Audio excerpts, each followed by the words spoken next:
organization of business and professional leaders that provides humanitarian service, encourages high ethical standards in all vocations, and helps build goodwill and peace in the world. The main objective of Rotary is service, in the community, in the workplace, and throughout the world. The Rotary motto is service above self. For more information about your local Rotary Club of Culpeper, visit rotaryclubofculpeper.org.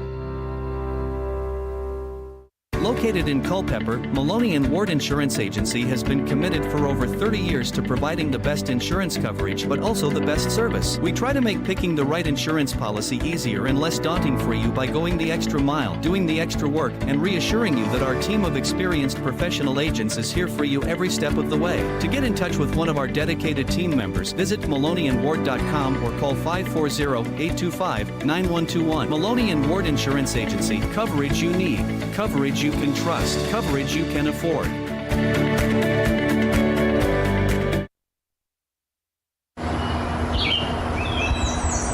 Summer is here, and now is the best time to get your air conditioner serviced or a new one installed by the professionals at Wartman Mechanical. With personalized service, Wartman Mechanical makes sure that customer satisfaction is guaranteed. Need us in the off-season? We service all major brand heating systems, electrical and plumbing systems as well. For your next electrical, plumbing, HVAC, and indoor air quality system servicing, contact Wartman Mechanical by phone at 540-727-9555 or online at wartmanmechanical.com.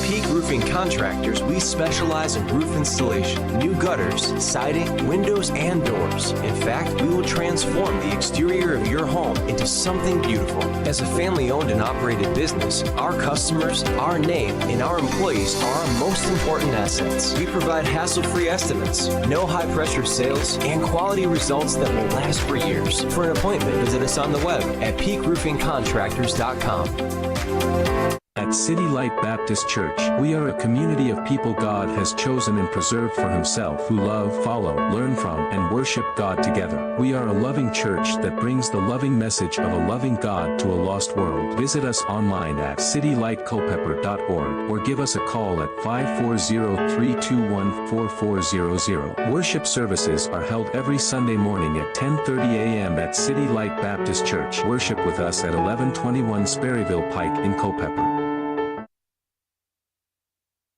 That is popped up, playable into center field, chasing back Sanchez in center, and that ball is gone! It is a grand slam for Connor Marinac. Grounded, bouncing ball, fielded by the third baseman. The play is not in time, and the Cavaliers have won the ball game! This is the Saber Metrics pregame show, live on the Culpeper Cavaliers Baseball Network. The second to final time here in this regular season in Valley Baseball League play. It's the Charlottesville Tom Sox and the Culpeper Cavaliers squaring off in a rather cool and calm Culpeper, Virginia on this Thursday evening in the middle of July. Good evening, ladies and gentlemen, boys and girls, near and far, and welcome into the Saber Metrics pregame show for this evening's game between the Charlottesville Tom Sox and the Culpeper Cavaliers here from Culpeper County High School. This is Cameron Whalen signing on, bringing you the pregame action of the Saber Metrics pregame show, where if you're new to our broadcast, we take a look at both starting lineups and stats coming into this evening's ball game. But before we get into it, I'd like to say a thank you to our friends at City Light Baptist Church for sponsoring this evening's ball game. At City Light Baptist Church, we believe in the word and importance of something. We believe that by bringing the good, beautiful, life-changing message of God's love to the Culpeper community, we can effectively reach our culture, our country, and our world. Simply put, we are a loving church that brings the loving message of a loving God to a lost world. For more information, visit City Light Baptist Church online at citylightculpeper.org or give them a call at 540-321-4400. Worship services are held every Sunday morning at 10:30 a.m. at City Light Baptist Church. Visit them in worship at 1121 Sperryville Pike in Culpeper. Now we'll take a look at the Charlottesville Tom Sox starting lineups and stats coming into this Thursday evening of action here in the Valley Baseball League. The Tom Sox are led by head coach Randy Tomlin, with pitching coach Adam Doffelmeyer and assistants Scott Strickland, Coy Tomlin, and Kenny Towns. In the leadoff spot for the Tom Sox this evening, playing at shortstop from Abingdon, Virginia, a 6-foot, 190-pound righty-righty sophomore out of Virginia Tech, number 31, Ethan Gibson. Batting second and playing at second base from Douglasville, Georgia, a 6-foot, 190-pound righty-righty sophomore out of Wofford College, number 2, Ryan Wynn. Batting third for the Tom Sox and playing in the left field from Pearland, Texas, a 6'3", 215-pound lefty sophomore out of Blinn College, number 35, Caden Ferraro. Cleaning up for the Tom Sox this evening and playing at third base from Bisco, North Carolina, a 6'2", 215-pound righty-righty sophomore out of East Carolina University, number 24, Colby Wallace. Batting fifth and playing at first base from Miami, Florida, a 6'6", 215-pound lefty-righty sophomore out of the University of Florida, number 50, Blake Brookins. Batting sixth and playing in right field from Johns Creek, Georgia, a 6'1", 187-pound righty-righty junior out of Jacksonville State University, number 15, Cooper Blauser. Batting seventh and doing the catching for the Tom Sox this evening from Watkinsville, Georgia, a 5'11", 195-pound righty-righty sophomore out of Auburn University, number 18, Cale Strickland. Batting eighth, the designated hitter for the Tom Sox this evening from Earlysville, Virginia, a 6'1", 200-pound righty-righty sophomore out of Liberty University, number 11, Jack McMullen. Batting ninth for the Tom Sox this evening and playing in center field from Aldie, Virginia, a 6', 175-pound lefty-righty freshman out of the University of Virginia, number 9, James Nunnally. And the starting pitcher for the Tom Sox this evening from Hawkinsville, Georgia, a 6'2", 230-pound lefty-righty sophomore out of Stetson University, number 42, James Hayes. The Charlottesville Tom Sox come into this evening's ballgame atop the South Division with a 24-9 record. They're currently running on a 4-game win streak. Their last game was a forfeit by the Waynesboro Generals yesterday evening that helped create that now 4-game win streak. Within the streak, they started by defeating the Turks 9-3 on Saturday the 13th, followed by a 10-4 rout of the Stanton Braves on the following Sunday, and then the Waynesboro Generals 11-1 on Wednesday the 17th. That actually, take that back. Not exactly sure where the forfeit came in, unless that means that it was the slaughter rule. Not quite. Oh, no, I take that back. I think that was a doubleheader now that I think about it. In the meantime, the Tom Sox will host a doubleheader against Covington tomorrow evening, being the 19th, before hosting the Culpeper Cavaliers on Saturday the 20th. Those being the next 2 days of games for the Tom Sox. Looking at the stat leaders now for the Tom Sox in the batting average category, Blake Brookins leads the average category with a .375 batting average. He's followed in second place by Colby Wallace with a .356 batting average. And a two-way tie for third place are Caden Ferraro and Isaac Vanderwild. They both have a .333 batting average so far this season. In the home run column, Robbie Levy leads with 5 home runs on the season. And at least a three-way tie for second place are Brookins, Cooper Blauser, and Ethan Gibson. All three of them have 1 home run on the season. And the Tom Sox have 22 home runs on the season, that being 8. There's going to be, can't do math, 14 Tom Sox players left with home runs, but point streaks, rather, only scores the top 4. Moving on to the RBI column, Levy leads with 21 RBIs on the season. That's 2 offensive categories led by Robbie Levy. In second place with 17 is going to be Gibson. In third place with 16 is Ryan Wynn. And in fourth place with 15 is Cale Strickland. Moving on to the pitching leaders, the Tom Sox have 1 pitcher with 4 wins on the season, that being Brett Gastman, and in at least a three-way tie for second place is Chase Stryker, Trevor Booten, and Bobby Olson. They all have 3 wins each on the season. In the strikeout column, Stryker leads with 25 strikeouts. That's fitting with a last name like Stryker. In two-way tie for second place are Booten and Gassman. They both have 21 strikeouts on the season. And in fourth place with 20 strikeouts is Daniel Powell.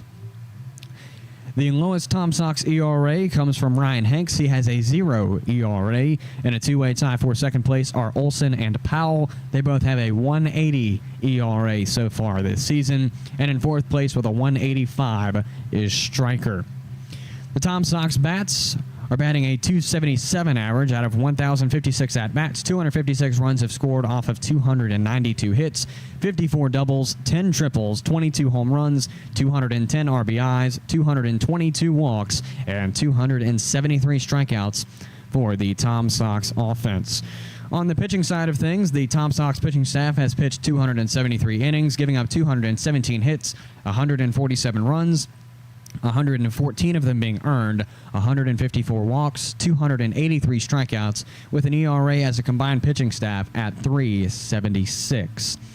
Again, the starting pitcher for the Tom Sox this evening is number 42, James Hayes. He's appeared in 6 games and is making his 6th start here this evening for the Tom Sox. Pitched 20 2/3 innings, giving up 17 hits, 8 runs, 7 of them being earned, 10 walks, 19 strikeouts, is 1-0 on the season for an ERA of .304. We take a sideline here on the Culpeper Cavaliers Baseball Network, and when we return, we'll take a look at the Culpeper Cavaliers starting lineups and stats coming into this evening's bowl game. That's on the other half of this break. This is Culpeper Cavaliers Baseball and the Saber Metrics pregame show. At Brenco Solutions, we take great pride in our excellent workmanship, competitive rates, and the ability to deliver outstanding results. We're a woman-owned Class A general contracting company with a goal to build lasting partnerships with our clients through exceptional service and outstanding quality. With a wide range of services, free estimates, and real-time updates, we strive to offer you the same vision. Call us today at 866-826-3626 to see what it means to be part of the Brenco family. K&M Lawn, Garden and Arborist Supplies is your home for the perfect outdoor power equipment, mowers, compact tractors, and arborist supplies. We carry many of the major outdoor equipment brands, and we're the largest arborist supply store around. Why choose anyone else when we've been voted best lawn and garden store in the best of Culpeper for 10 years running? Whatever you need, call us at 540-825-8371 or stop in our newer, larger location at 16299 Allied Way in Culpeper. K&M Lawn, Garden and Arborist Supplies. From grass to trees, we aim to please. Sports, bone, spine, and joint injuries can damage everything from your game to your independence and daily life. At UVA Orthopedics of Culpeper Medical Center, we're committed to caring for your health and wellness needs from the time you walk in the door until the time you walk out. From joint replacements to finger implants, we perform some of the most difficult surgeries in the state. You can come to UVA Health and trust you'll receive the most up-to-date procedures from highly skilled and caring orthopedic specialists. Visit us at 541 Sunset Lane in Culpeper or online at uvahealth.com. Path Recreation and Fitness Center offers multi-sport courts, batting cages, a fitness area, activity rooms, and more to serve all your recreation and fitness needs. Stop by 19002 Crossroad Parkway for a tour and see how the center can serve you. For more information, call 540-825-0000 or visit pathrecreationandfitnesscenter.com. Path Recreation and Fitness Center. Find your fun. Find your fit. A member of the Culpeper Wellness Foundation.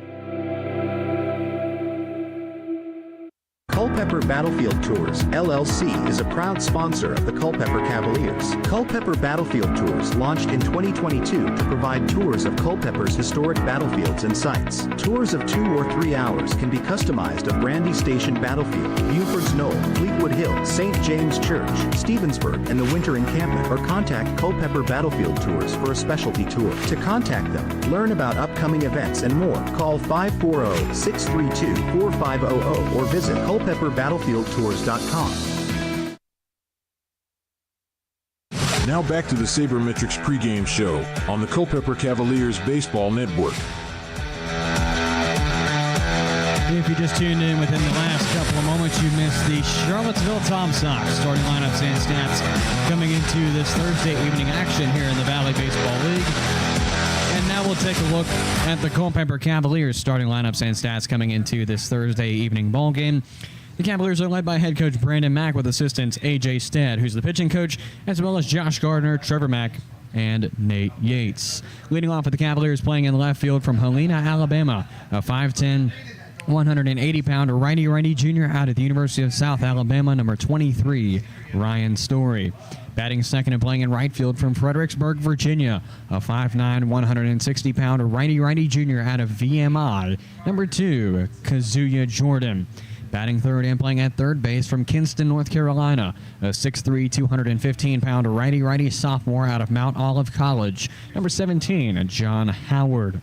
Cleaning up for the Cavaliers and playing at first base from Lehighton, Pennsylvania, a 6'2", 210-pounder righty senior out of Misericordia University, number 25, Brock Bollinger. Batting fifth for the Cavaliers and DHing for them this evening from Zion Crossroads, Virginia, a 6'4", 225-pounder righty-lefty senior out of the University of Lynchburg, number 32, Bryce Demery.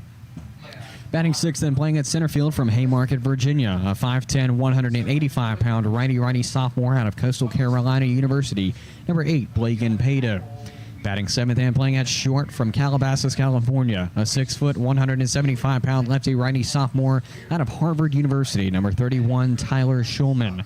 Batting eighth for the Cavaliers and doing the catching from Virginia Beach, Virginia, a 6', 205-pound lefty-righty senior out of VMI, number 48, Ryan Peterson. Batting ninth and playing at second base from Poway, California, a 6', 185-pound lefty-righty sophomore out of Arizona State University, number 0, Ryan Crapel.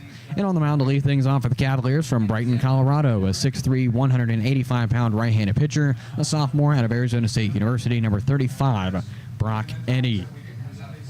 The Cavaliers come into this Thursday evening of action with a 16-18 record. They're 8.5 games back from that top spot in the South Division of the Valley Baseball League and are currently riding a 3-game win streak into tonight's ball game. The last game for the Cavaliers was an 8-1 win over the Stanton Braves in Stanton last evening, the 17th. The Cavaliers also defeated the Harrisonburg Turks in the doubleheader that was hosted here on Tuesday at CCHS, a Game 1 score of 3-2 and a Game 2 score of 5-4. Both games going into the top of the 7th. With a 2-run Cavalier lead, the Turks added 1 run, and the Cavaliers held them off. The next two for the Cavaliers, they will travel to Harrisonburg tomorrow evening before hosting the Stanton Braves on Sunday the 21st. Rather, I take that back. They will host the Turks tomorrow evening, and then they will be at Charlottesville on Saturday the 20th before hosting Stanton here at CCHS on Sunday the 21st. Those being the next 3 ball games for the Cavaliers. Moving on to the stat leaders in the batting average category, Connor Marinac leads the team in batting averages with a .324 average. In second place with a .275 batting average is Ryan Story. In third place with a .273 batting average for the Cavaliers is Gabriel Larry. And in fourth place with a .270 is John Howard. In the home run column, Howard leads with 6 on the season. He's followed in a 2-way tie for second place between Gabriel Larry and Ryan Crapel. They both have 3 home runs each on the season. And in fourth place with 2 home runs on the season is Connor Marinac. Howard also leads the RBI column with 20 RBIs on the season.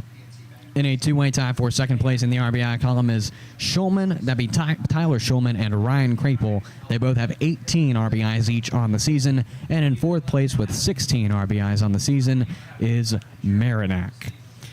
The pitcher with the most wins for the Cavaliers on the pitching staff is Tyler Smith. He has 4 wins on the season. In second place with 3 wins on the season is Connor Kolarov. And in a 2-way tie, at least for third place, is Brock Eddy and Marinac, both with 2 wins each on the season. In the strikeout column, Eddy leads with 42 strikeouts on the season. He's followed in a close second place by Carter Rasmussen with 39 on the season. In third place with 22 is Kolarov. And in fourth place with 21 is Tyler Coltrider. The lowest Cavalier ERA on the pitching staff comes from William Wyan. He has a 1.39 ERA. In second place with a 2.45 ERA is Bobby McDonough.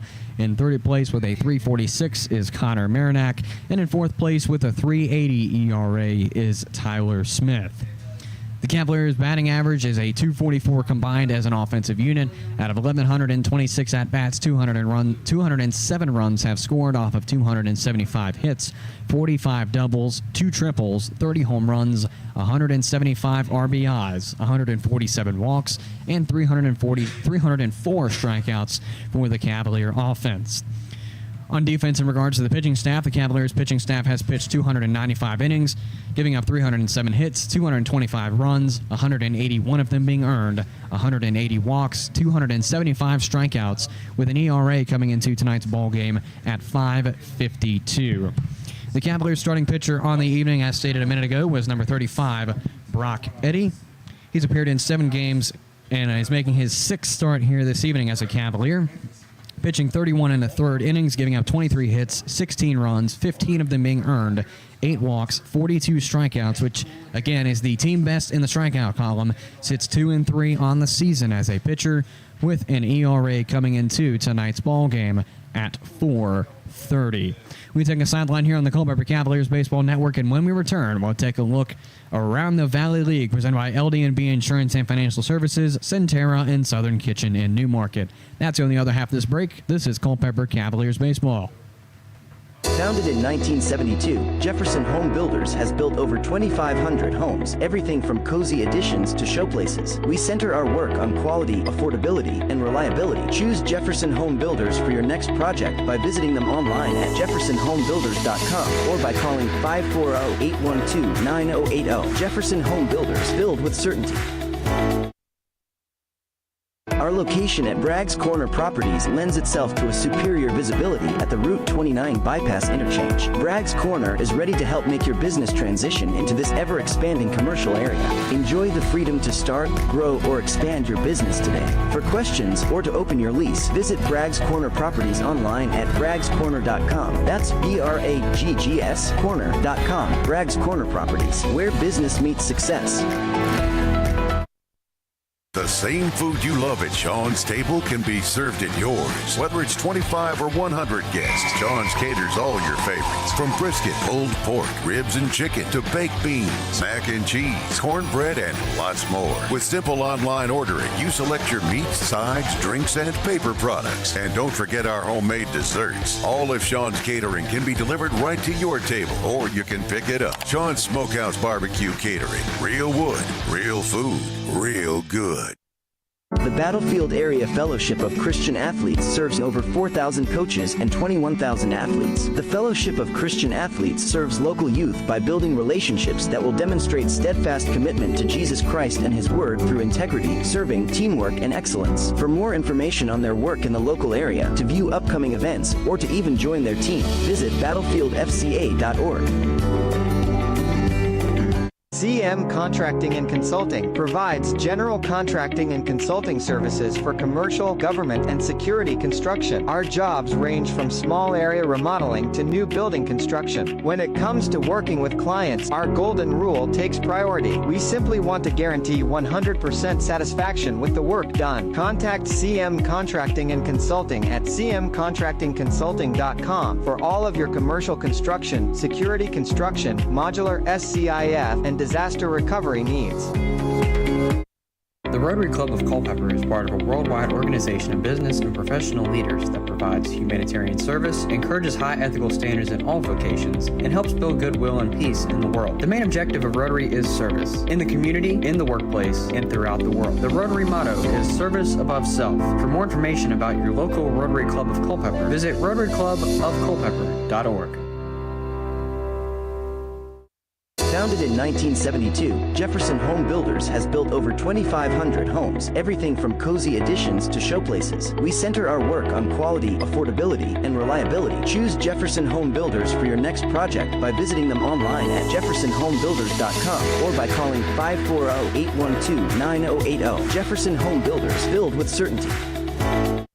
Located in Culpeper, Maloney and Ward Insurance Agency has been committed for over 30 years to providing the best insurance coverage, but also the best service. We try to make picking the right insurance policy easier and less daunting for you by going the extra mile, doing the extra work, and reassuring you that our team of experienced professional agents is here for you every step of the way. To get in touch with one of our dedicated team members, visit MaloneyandWard.com or call 540-825-9121. Maloney and Ward Insurance Agency. Coverage you need. Coverage you can trust. Coverage you can afford.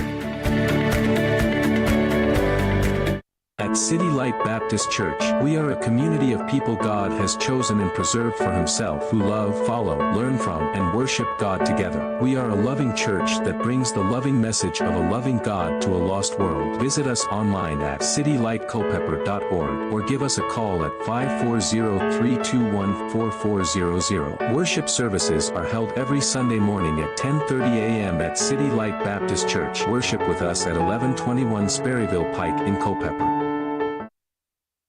Path Recreation and Fitness Center offers multi-sport courts, batting cages, a fitness area, activity rooms, and more to serve all your recreation and fitness needs. Stop by 19002 Crossroad Parkway for a tour and see how the center can serve you. For more information, call 540-825-0000 or visit pathrecreationandfitnesscenter.com. Path Recreation and Fitness Center. Find your fun. Find your fit. A member of the Culpeper Wellness Foundation. CM Contracting and Consulting provides general contracting and consulting services for commercial, government, and security construction. Our jobs range from small area remodeling to new building construction. When it comes to working with clients, our golden rule takes priority. We simply want to guarantee 100% satisfaction with the work done. Contact CM Contracting and Consulting at cmcontractingconsulting.com for all of your commercial construction, security construction, modular SCIF, and disaster recovery needs. Here's your look around the league, presented by LDNB Insurance and Financial Services, Centera, and Southern Kitchen in New Market. We've got some games going on around the Valley Baseball League this evening. One has started, and that being the Winchester Royals hosting the Newmarket Rebels. We'll get that score in just a moment as that game began at 5 p.m. Again, the Winchester Royals hosting the Newmarket Rebels. That game is in the bottom half of the seventh, and a tie ball game from Jim Barnett Park in Winchester. Again, 3-3 score between the Rebels and the Royals from Jim Barnett Park. That game starting at 5 p.m. Looking at Bing Crosby Stadium in Front Royal, the Cardinals host the Purcellville Cannons with a first pitch time of 7 p.m. Kind of ironic that both teams played each other last night, and actually that game got suspended in about 4 or 5 innings with a 5-0 Purcellville lead. So we'll see what happens with a pickup from a suspension, although this game is not the makeup or the finish up from that game. Moving on to Woodstock, the River Bandits host the Strasburg Express at Central High School. That game is set to begin at 7 p.m. In the South Division, we've already got a postponement before things even begin. The Covington Lumberjacks and the Waynesboro Generals were set to square off this evening. That game has been postponed until Saturday at 5 p.m. That, I'm assuming, is going to be a doubleheader at that time. That is not official word, but that's just an assumption at this point in time. Again, the Generals and the Lumberjacks not playing tonight, most likely due to field conditions down in Covington. Also looking at Harrisonburg, the Turks will host the Stanton Braves at Veterans Memorial Park this evening with a first pitch time of 7:30 p.m. And, of course, the game you're tuned into this evening, the Culpeper Cavaliers host the Charlottesville Tom Sox here from CCHS. Tonight's game will begin at around 7 p.m. Looking at the standings as of earlier today, the Strasburg Express in the North Division lead the North Division with a 21-14 record. That's a .600 win percentage, 3-game losing streak for the Express, and 3-7 out of their last 10 games. The Purcellville Cannons are in second place with a 19-13 record. That's a .594 win percentage. They're half a game back from the Strasburg Express, 6-4 out of the last 10 ball games for the Cannons. In third place are the Newmarket Rebels with an 18-17 record. That's a .514 win percentage. 3 games back on a 5-game win streak are the Rebels, 7-3 out of their last 10. The Winchester Royals are in fourth place with a 17-18 record. That's a .486 win percentage. 4 games back, 3-game win streak, 8-2 out of their last 10 ball games for the Royals. The Front Royal Cardinals are in fifth place with a 14-20 record. That's a .412 win percentage. 6.5 games back, 7-game losing streak, 3-7 out of their last 10 ball games. And the Woodstock River Bandits are in 6th place in the North Division with a 13-20 record. That's a .394 win percentage, 7 games back, 3-game losing streak, 3-7 out of their last 10. Moving on to the South Division, the Charlottesville Tom Sox are atop the division with a 24-9 record. That's a .727 win percentage, 4-game win streak, 7-3 out of their last 10 ball games for the Tom Sox. In second place are the Harrisonburg Turks with a 19-14 record. That's a .576 win percentage, 5 games back from that top spot. 4-game losing streak for the Turks, 500 out of their last 10 at 5-5. The Culpeper Cavaliers are in third place now with a 16-18 record. That's a .471 win percentage, 8.5 games back, 3-game win streak, 6-4 out of the last 10 for the Cavs. The Covington Lumberjacks are in fourth place with a 15-17 record. That's a .469 win percentage. They're also 8.5 games back, 7-3 though out of their last 10. The Stanton Braves are in fifth place with a 14-21 record. That's a .400 win percentage, 11 games back, 2-game losing streak, 3-7 out of their last 10 bowl games. And the Waynesboro Generals are in sixth place in the South Division with a 13-22 record. That's a .371 win percentage, 12 games back from that top spot in the division, 2-game losing streak as well, with a last 10 record of 4-6. We take a sideline here on the Culpeper Cavaliers Baseball Network, and when we return, it'll be game time here from CCHS. That's on the other half of this break. This is Culpeper Cavaliers Baseball.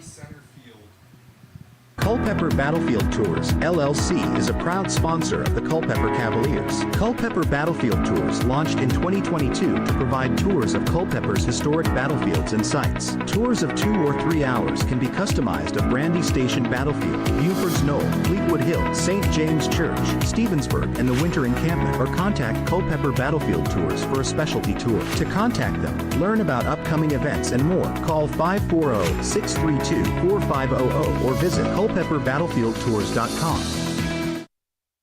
Since 2004, All Install, your local Generac backup generator dealer, has provided Central Virginia with backup generators and parts at a reasonable price. We offer free, in-home estimates, as well as service for all our customers' generator needs. Install or service your Generac generator with the help of All Install today. Visit allinstallva.com or call 540-923-4592. All Install, dependable in your time of need. Introducing the new Sean Smokehouse Barbecue app. Ordering your favorite mouth-watering smoked meats and homemade sides has never been easier. Satisfy your cravings and earn rewards with every bite. With the help of our loyalty program, catering for your next event is a breeze. Download the new Sean Smokehouse Barbecue app and order today. Available on the App Store and Google Play.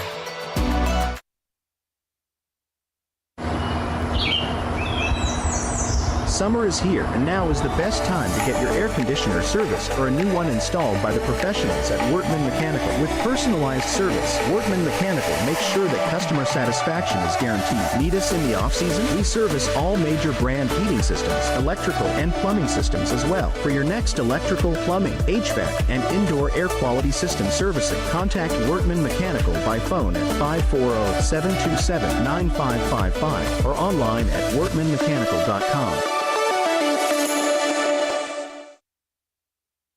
At Brenco Solutions, we take great pride in our excellent workmanship, competitive rates, and the ability to deliver outstanding results. We're a woman-owned Class A general contracting company with a goal to build lasting partnerships with our clients through exceptional service and outstanding quality. With a wide range of services, free estimates, and real-time updates, we strive to offer you the same vision. Call us today at 866-826-3626 to see what it means to be part of the Brenco family.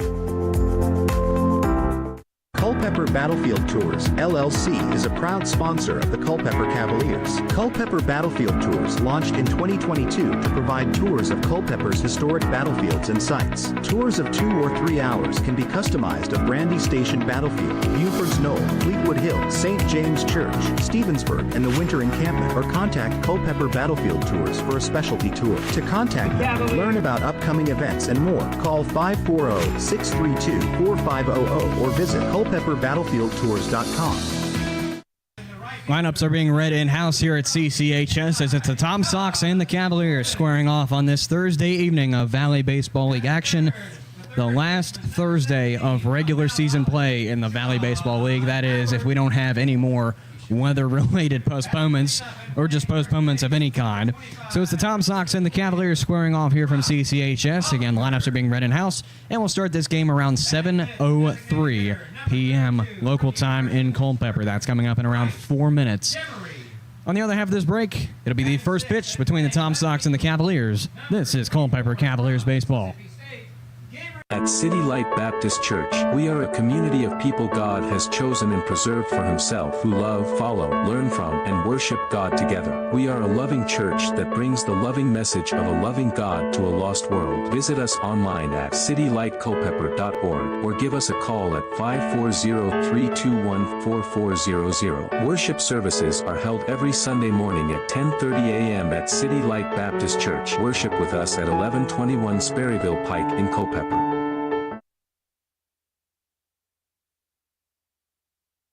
Located in Culpeper, Maloney and Ward Insurance Agency has been committed for over 30 years to providing the best insurance coverage, but also the best service. We try to make picking the right insurance policy easier and less daunting for you by going the extra mile, doing the extra work, and reassuring you that our team of experienced professional agents is here for you every step of the way. To get in touch with one of our dedicated team members, visit MaloneyandWard.com or call 540-825-9121. Maloney and Ward Insurance Agency. Coverage you need. Coverage you can trust. Coverage you can afford. Sports, bone, spine, and joint injuries can damage everything from your game to your independence and daily life. At UVA Orthopedics of Culpeper Medical Center, we're committed to caring for your health and wellness needs from the time you walk in the door until the time you walk out. From joint replacements to finger implants, we perform some of the most difficult surgeries in the state. You can come to UVA Health and trust you'll receive the most up-to-date procedures from highly skilled and caring orthopedic specialists. Visit us at 541 Sunset Lane in Culpeper or online at uvahealth.com. At Peak Roofing Contractors, we specialize in roof installation, new gutters, siding, windows, and doors. In fact, we will transform the exterior of your home into something beautiful. As a family-owned and operated business, our customers, our name, and our employees are our most important assets. We provide hassle-free estimates, no high-pressure sales, and quality results that will last for years. For an appointment, visit us on the web at peakroofingcontractors.com. K&M Lawn, Garden and Arborist Supplies is your home for the perfect outdoor power equipment, mowers, compact tractors, and arborist supplies. We carry many of the major outdoor equipment brands, and we're the largest arborist supply store around. Why choose anyone else when we've been voted best lawn and garden store in the best of Culpeper for 10 years running? Whatever you need, call us at 540-825-8371 or stop in our newer, larger location at 16299 Allied Way in Culpeper. K&M Lawn, Garden and Arborist Supplies. From grass to trees, we aim to please. Our location at Bragg's Corner Properties lends itself to a superior visibility at the Route 29 bypass interchange. Bragg's Corner is ready to help make your business transition into this ever-expanding commercial area. Enjoy the freedom to start, grow, or expand your business today. For questions or to open your lease, visit Bragg's Corner Properties online at braggscorner.com. That's BRAGGS corner.com. Bragg's Corner Properties, where business meets success. The Rotary Club of Culpeper is part of a worldwide organization of business and professional leaders that provides humanitarian service, encourages high ethical standards in all vocations, and helps build goodwill and peace in the world. The main objective of Rotary is service, in the community, in the workplace, and throughout the world. The Rotary motto is service above self. For more information about your local Rotary Club of Culpeper, visit rotaryclubofculpeper.org.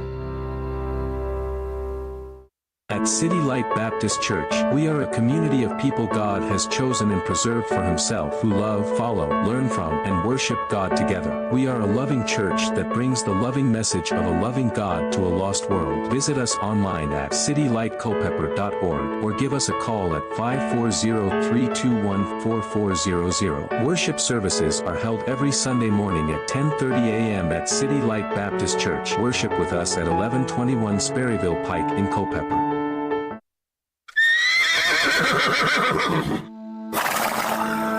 This is Culpeper Cavaliers baseball. That's lined out high and far.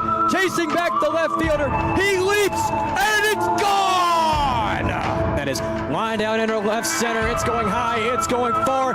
Kiss it goodbye. The two-run shot. You're tuned in on the Culpeper Cavaliers Baseball Network. That is grounded into right. It's an RBI double. Grounded, bouncing ball. The play is not in time, and the Cavaliers have won the ball game. Now, it's time for baseball on the Culpeper Cavaliers Baseball Network. Baseball time is here in Culpeper as it's the Charlottesville Tom Sox and the Culpeper Cavaliers squaring off in Thursday evening action of the Valley Baseball League, the potentially last Thursday of Valley Baseball League action for this 2024 regular season, the second for the Cavaliers in this season. And the Charlottesville Tom Sox will lead off with Ethan Gibson, the shortstop, Ryan Wynn, the second baseman, and Caden Ferraro, the left fielder. The first pitch to Ethan Gibson is missed for ball one. It's a 1-0 start, rather. It's going to be in there for strike one. I didn't hear the strike call as the 0-1 comes in. Now it'll miss for ball one. Now an even count, rather, at 1-1.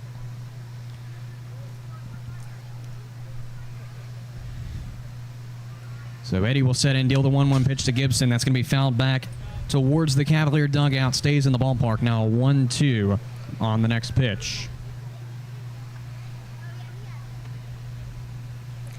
So we'll see if Eddie is able to set down the leadoff batter here. As the 1-2 comes in, that's a grounder up the middle. It's going to be Schulman reading at short. The flip over to first looks close. And they're going to say in time, it appears, for the out. That'll bring up that was a bang-bang play at the bag at first there. Not sure if Schulman just wasn't able to get him a lot on that or what happened, but at least he was able to get the throw over there, which was good. And the replay certainly caught that play as you said, Andrew, that was a very close play, all because of the throw that came from Schulman, as it looked like it didn't have enough power. In the meantime, it's going to be a swing and a miss to start things off here for the second baseman, Ryan Wynn. By the way, Andrew Seagraves is joining me on the call yet again today, getting him set and ready for Monday. That's a game where I had made commitments and I will not be here. So that's a grounder to second. The flip to first is going to be well in time before out number 2. So Wynn will go down on a 4-3 play for the second out of this first inning. Fielder number 35. So far, 2 batters up for the Tom Sox and 2 taken back. We'll see what happens with Caden Ferraro. So Brock Eddy is doing pretty well in his first inning of appearance here tonight. He's made quick work on the first 2 batters, so we'll see what he's able to do with this batter here. Eddy receiving a sign from the catcher, Peterson, as he sets and deals to batter number 3 of the inning. That one looks pretty, and that in fact holds true for strike one. It's a 0-1 start now for the left fielder, Caden Ferraro. Ferraro comes into tonight's ball game with an 11 for 33 average. That's a 333, 8 RBIs rather on the season, and he is roughly, well, he's hit .66% of the time against, well, 66% of the time, there we go, against Brock Eddy. So the 0-2 pitch will be next from Eddy. And here comes the 0-2. That's outside. On the low ball, ball 1, 1-2 is the count now from to the left fielder, rather, Ferraro. Brock Eddy, a ball and 2 strikes. The pitch comes in. That's going to be a liner out and into left field for a base hit. It's going to be Gabriel Larry making the scoop. And yes, I said Gabriel Larry. We had a lineup change at the very last second for the Cavaliers, and we'll get into that on the other half of this inning. So there's a single for the Tom Sox as they send 1 on with 2 down. Here comes the cleanup batter, Colby Wallace, playing at third base.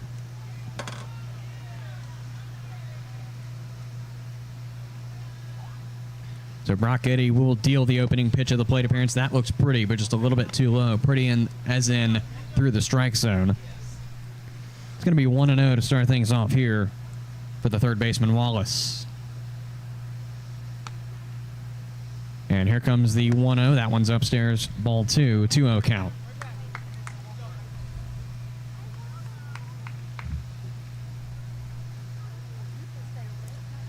So Eddy will take a look back to first. And we'll deal the 2-0. That's going to be a pop-up in the direction of center. It's going to be Pato chasing back towards the track at the wall, and that's over. So there's a 2-run shot for the Tom Sox, and they take an early 2-0 lead with 2 down off of a Colby Wallace 2-run homer into center field, and the Tom Sox now lead 2-0.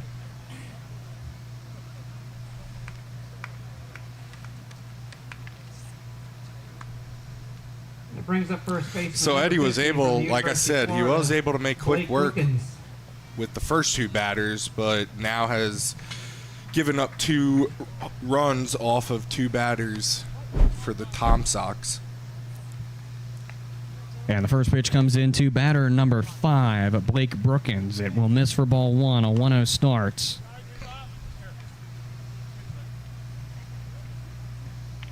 As the 1-0 comes into the first baseman, Brookins. That one looks nice across the dish, but just too low on the height. It's ball 2 now.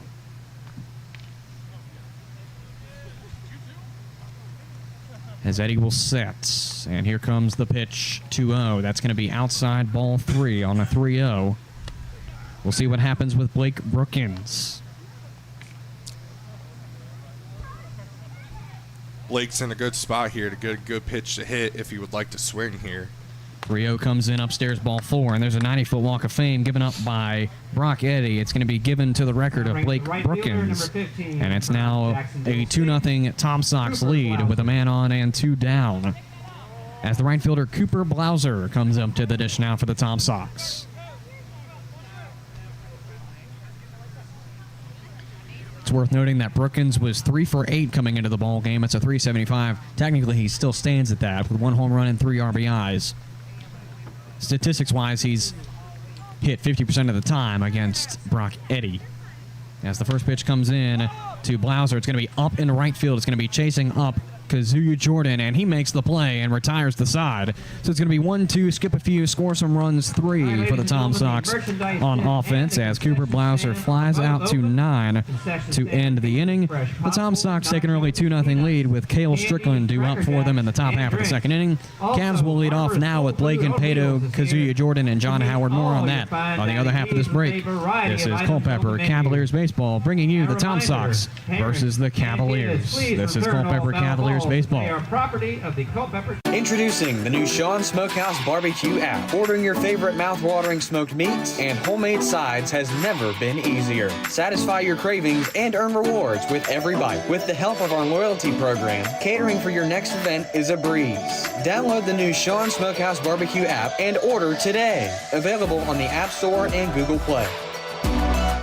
Sports, bone, spine, and joint injuries can damage everything from your game to your independence and daily life. At UVA Orthopedics of Culpeper Medical Center, we're committed to caring for your health and wellness needs from the time you walk in the door until the time you walk out. From joint replacements to finger implants, we perform some of the most difficult surgeries in the state. You can come to UVA Health and trust you'll receive the most up-to-date procedures from highly skilled and caring orthopedic specialists. Visit us at 541 Sunset Lane in Culpeper or online at uvahealth.com.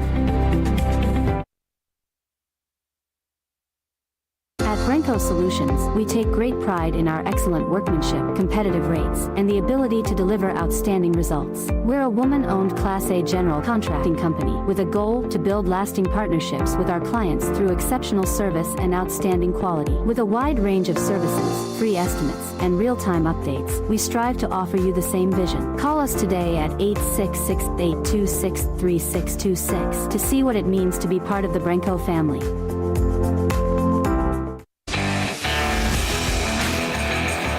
Back from Culpeper as the Tom Sox go to defense. They take an early 2-0 lead over the Cavaliers. As the Cavaliers will lead off with Blake and Pato, Kaz Jordan, and John Howard. We had a bit of a lineup change before the game started. It changed between the time we read the Tom Sox, or excuse me, the Cavaliers lineup rather, and then once the game started, we had a completely new order. So Ryan Story was announced as the original leadoff batter. Pato will now lead off and play in center field, and going to the 6th spot was Pato. He is now going to be replaced by Gabriel Larry as the first pitch is grounded out to the pitcher for out number 1. That'll bring up the right fielder, number 2 from BMI. So 1 pitch, 1 out for Jordan. Hayes here. So we'll see if Kaz is able to get on base for the Cavaliers and get something started for them here early in the game. Kaz Jordan comes to the Cavaliers from Fredericksburg, Virginia. Not too far here from Culpeper, a 5'9", 160-pound righty-righty junior out of VMI. The first pitch will be cut on and missed for strike one. It's a 0-1 start for the junior out of VMI, Kaz Jordan, in his first plate appearance of tonight's ball game. As Hayes deals, it's an 0-2 off of the swing and a miss from Kaz Jordan.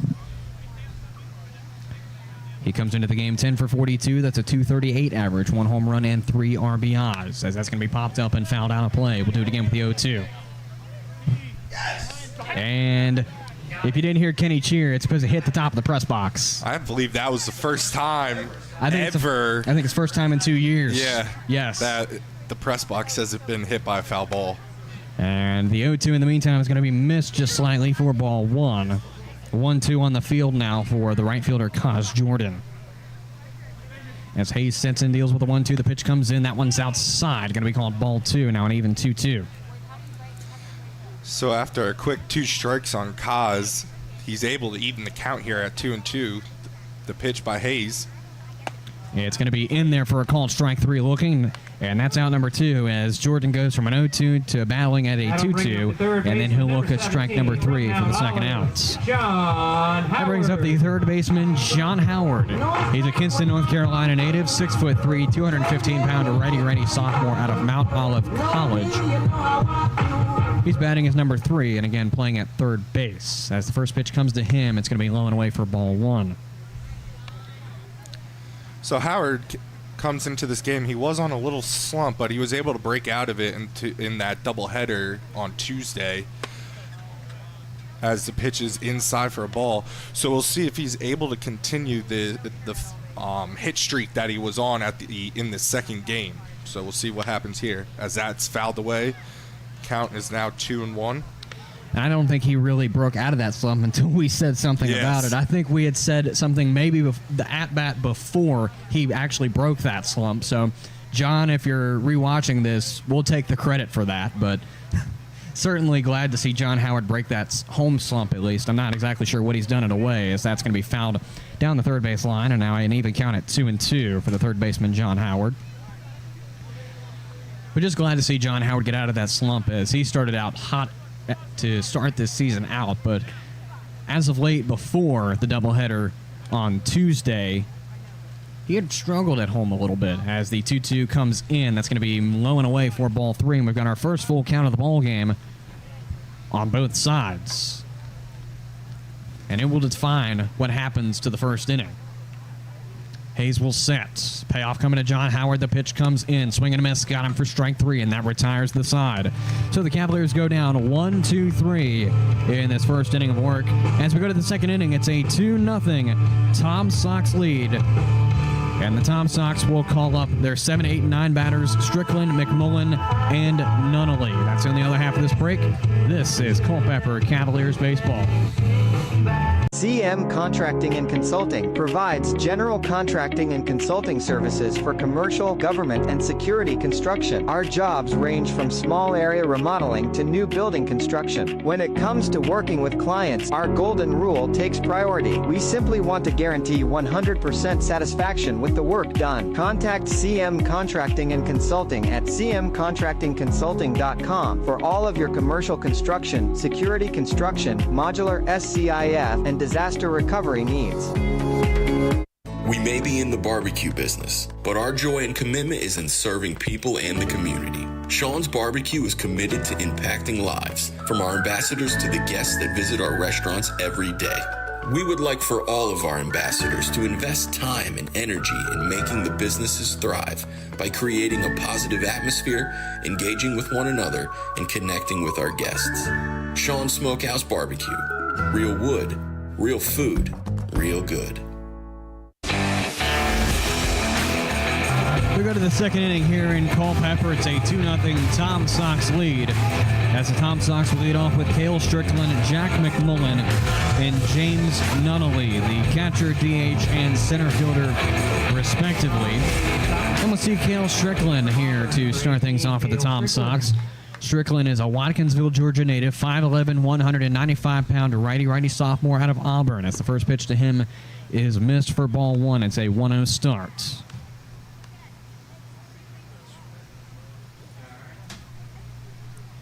As Eddie will deal pitch number 2. That is in there for a looking strike. Now an even count at 1-1 for the catcher Strickland, who comes into tonight's ball game 20 for 69. That's a 289 average, 15 RBIs, and is yet to do something against Eddie this season.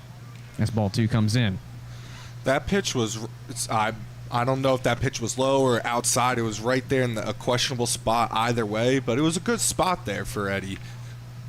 I certainly agree, especially if he would have gotten strike 2. Now he gets it on the next pitch, but that's certainly, as you said, Andrew, that certainly was a great placement by Eddie to where that call could honestly go either way, in my opinion. As the 2-2 comes in, that's blown away for ball 3, and we've got the first payoff given up by the Cavalier defense now. As Eddie will set on the mound, and the payoff comes in, and it is missed for ball 4. And there's a 90-foot walk of fame for the leadoff batter, Strickland, as we go to Jack McMullen, the designated hitter. Jack McMullen.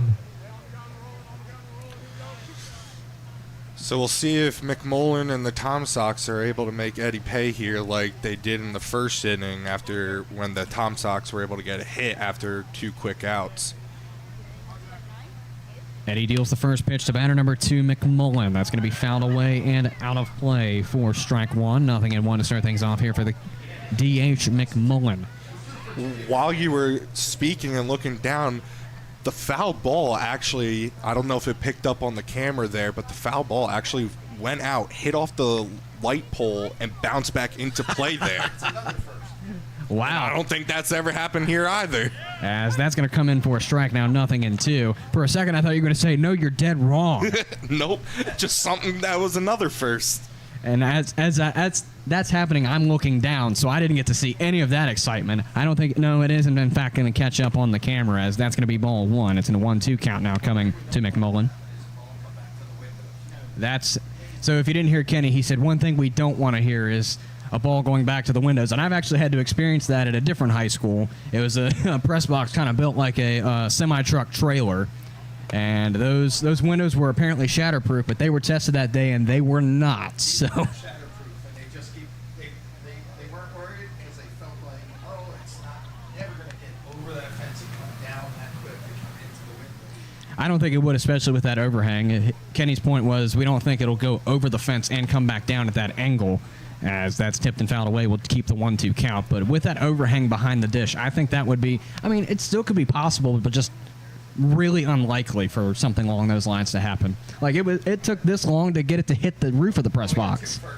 Right. Yeah, we'll see. Maybe it will be another first by hitting the window. Hopefully not. Yeah, hopefully not, because then that's a whole new thing. Yes. I'd rather hit the foul pole in the roof before it shatters a window. Exactly. Because I've got a couple of things leaned up against the window here that I don't want to fall on somebody that's standing underneath. We got a lot of equipment here that we don't need to get messed by with glass. As that pitch is called a ball, so the count is full again for the Tom Sox.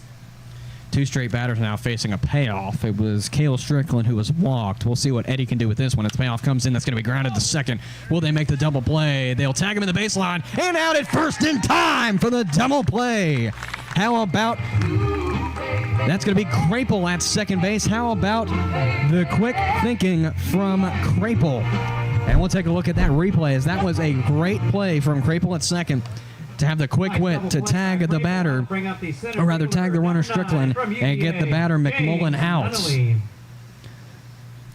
I guess I'll say this might be another first, at least for me, with scoring a 4-3 double play. Usually it's a 4-6-3 double play, so that's another first. Certainly an interesting evening here, as we've now got 2 outs on the board, and strike 1 comes through as it gets James Nunnally looking. As Nunnally comes up into this evening's ball game, 23 for 87. That's a 264 an average, 3 home runs, 15 RBIs. He will look at strike 2 go by, now an 0-2. 2 outs down off of the double play on the previous play. As Brock Eddy sets and deals the pitch. That's going to be grounded. It's going to be that's going to be called foul. No, it's rather going to be called fair My apologies. I read the signal wrong at first base. I thought that was going to be called foul, but it was called fair, and that gets James Nunnally out at first on the G03. So the Cavaliers respond from a 1-2-3 offensive inning.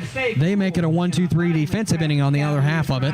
It's still a 2-0 Tom Sox lead as we go to the bottom half of the second inning as the Cavs will lead off with Brock Bollinger, Bryce Demery, and Gabriel Larry. That's in the other half of this break. This is Culpeper Cavaliers baseball. Founded in 1972, Jefferson Home Builders has built over 2,500 homes, everything from cozy additions to showplaces. We center our work on quality, affordability, and reliability. Choose Jefferson Home Builders for your next project by visiting them online at jeffersonhomebuilders.com or by calling 540-812-9080. Jefferson Home Builders, build with certainty. We may be in the barbecue business, but our joy and commitment is in serving people and the community. Sean's Barbecue is committed to impacting lives, from our ambassadors to the guests that visit our restaurants every day. We would like for all of our ambassadors to invest time and energy in making the businesses thrive by creating a positive atmosphere, engaging with one another, and connecting with our guests. Sean's Smokehouse Barbecue. Real wood, real food, real good.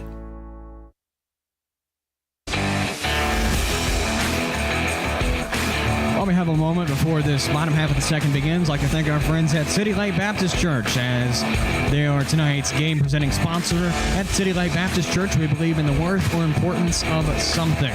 We believe that by bringing the good, beautiful, life-changing message of God's love to the Culpeper community, we can effectively reach our culture, our country, and our world. Simply put, we are a loving church that brings the loving message of a loving God to a lost world. For more information on City Light Baptist Church, visit them online at citylightculpeper.org or give them a call at 540-321-4400. Worship services are held every Sunday morning at 10:30 a.m. at City Light Baptist Church. Visit them in worship at 1121 Sperryville Pike in Culpeper. So the first pitch to Brock Bollinger is going to be close for ball one. It's a 1-0 start for tonight's first baseman. Being as Brock Bollinger is playing at the 3 spot. That's going to be grounded to short. It's going to be Gibson to flip to first, and that's going to be off target. That's going to be a single, if not an error at 6. So as of right now, just scoring Bollinger at first. So we're going to score that an error because of the throw there. Yeah. So it'll be a throwing error on the shortstop there. So it's going to be an E6 in your books if you're scoring at home, as Gibson made an off-balance throw. Not his fault, but the result of the play was, as that was an off-target throw to first. So the Cavaliers have one on and nobody down as the first pitch to Bryce Demery is a called strike one. Nothing and one to start things off here for the DH Demery in his first plate appearance.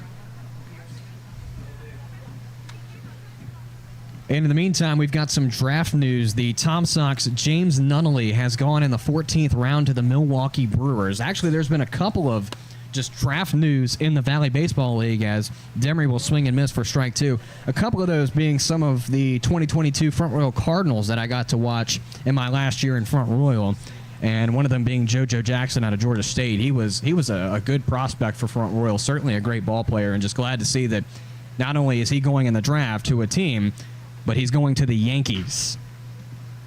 As the pickoff attempt back at first in the meantime is not in time. Also, the Cavaliers having their first ever MLB draft pick being Brian Curley.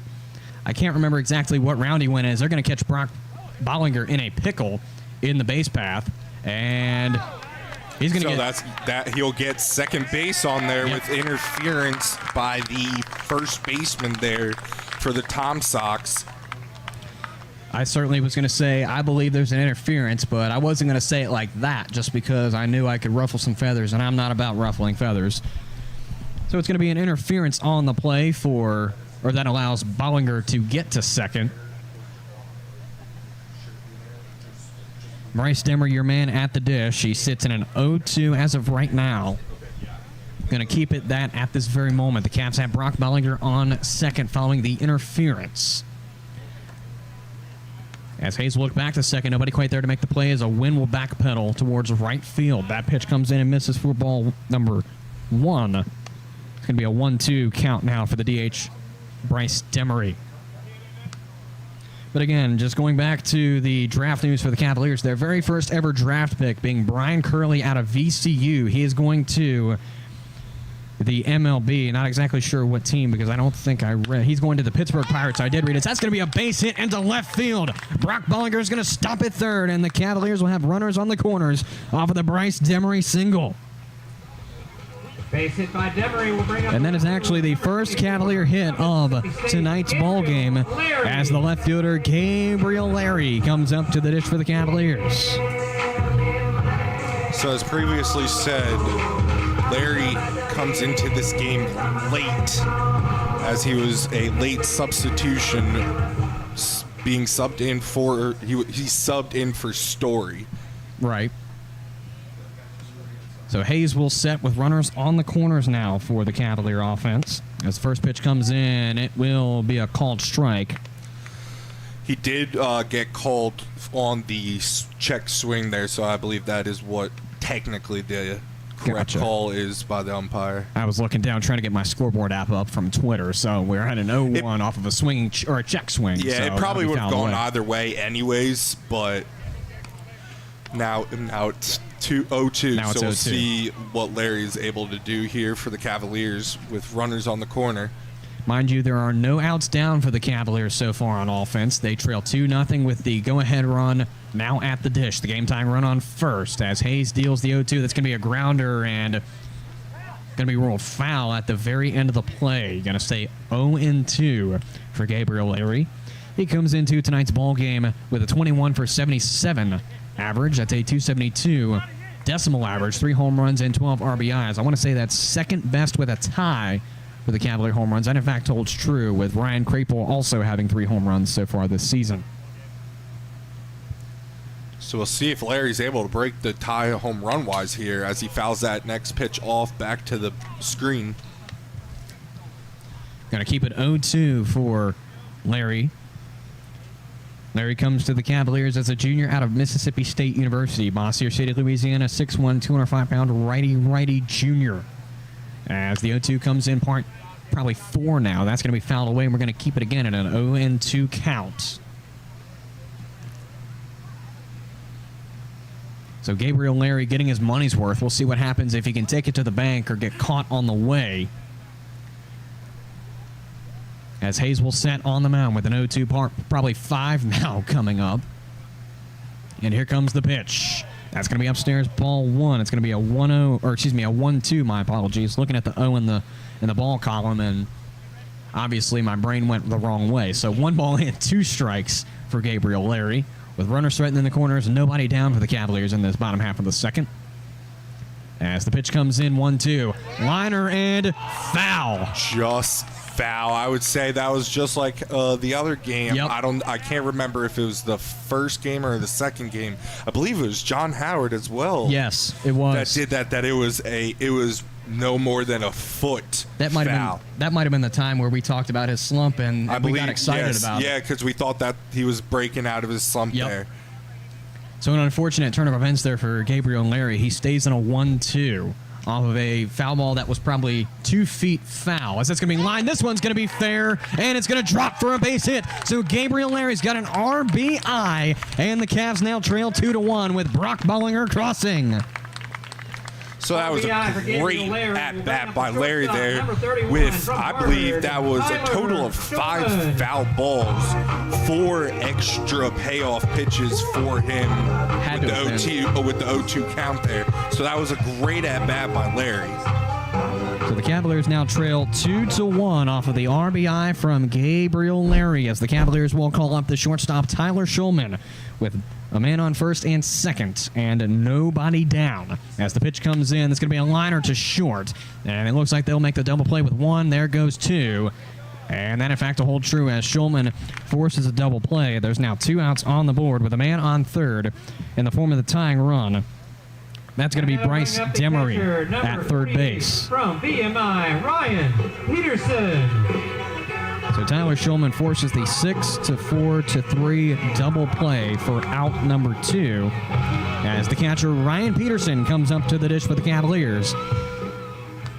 He's been hitting better as of late, but he kind of started a little flat, which is understandable. You're getting back into a different season, although he was a returner for the Cavaliers coming into this second season of play. But you got to give him some slack in the first week or two, 3 maybe of the season, just getting used to this new environment, new guys, and just hoping that he'll keep things alive here with his hitting as he swings and misses through that one for an 0-2 count now. So we'll see if Hayes is able to retire the batter here to end the inning, or if Peterson's able to get Demery home. And the 0-2 comes in. That misses just upstairs for ball 1. It's now a ball and 2 strikes for the catcher, Ryan Peterson. Peterson comes to the Cavaliers again as a returner from Virginia Beach, Virginia. The 6', 205-pound lefty-righty senior out of VMI as Hayes deals the 1-2. That's going to be a grounder to second. It's going to be Wynn to flip to first with Brookins. And the side is retired, but not before the Cavaliers get a run on the board as Peterson goes down 4-3. Brock Bollinger crosses off of a Gabriel Larry RBI into left field.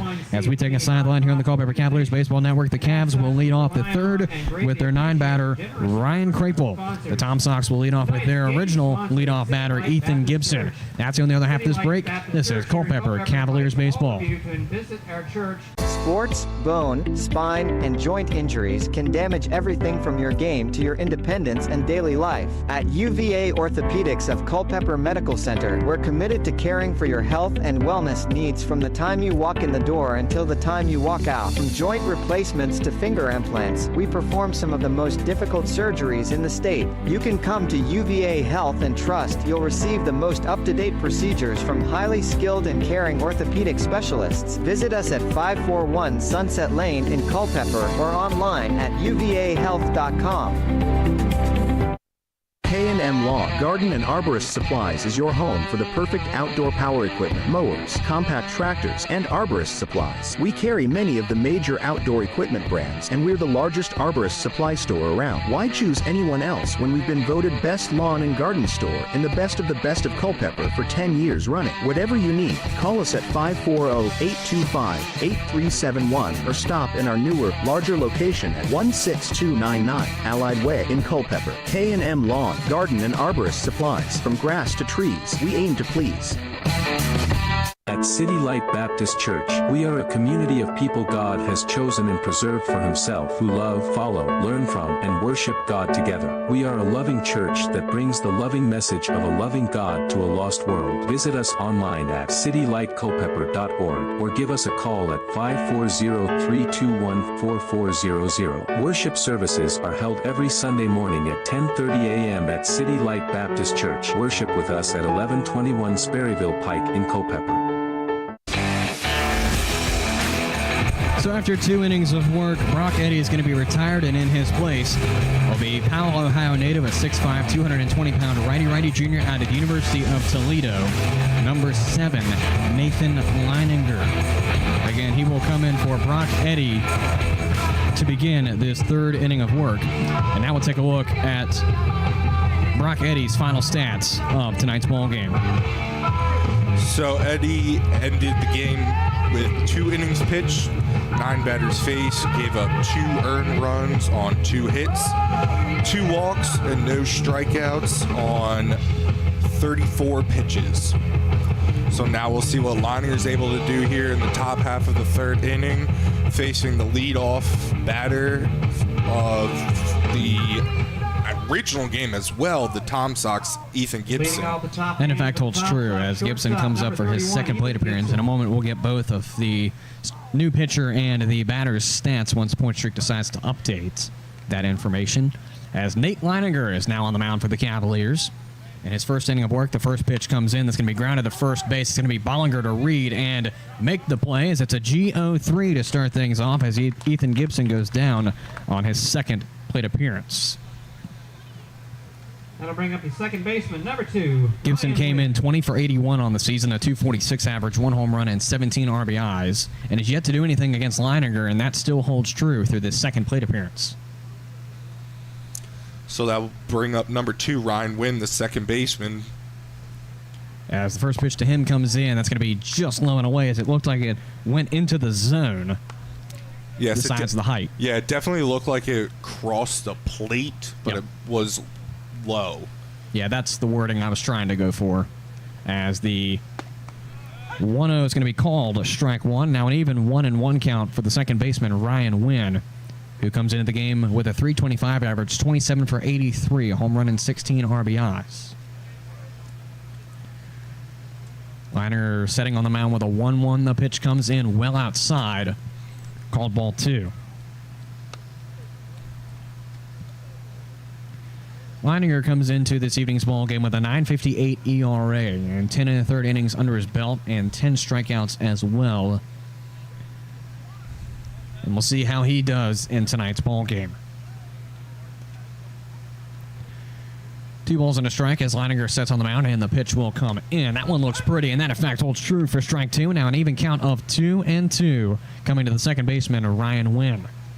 That was great off speed there by Leininger to get the count even at 2-2. So we'll see what he's able to do here with the next pitch. Leininger sets to deliver the 2-2. The pitch comes in. That's going to be a grounder to short. It's going to be Schulman reading on a very slow hit baseball, and that's going to be in time. That's going to be a nice hit there by Ryan Wynn to get to first base. And as of right now, that's going to be a single. Yep, that was good. That was a single there. Great job by Wynn to get the ball in a spot where it was a hard play by Schulman, and he was able to beat out the throw there. So good job for Wynn. So here comes the left fielder, Caden Ferraro, who's 1 for 1 coming into this second plate appearance. Leininger receives his sign from the catcher, Ryan Peterson, and he sets on the mound now with a man on and 1 down. And the pitch will come in. That's well outside for ball 1. It's a 1-0 start for the left fielder, Ferraro. So Ferraro, in the first inning, singled to left field after Eddie was able to get the first 2 outs of the inning very quickly, and then obviously we know that the next batter was able to hit a home run as that pitch is hit out to left field, and it was just foul.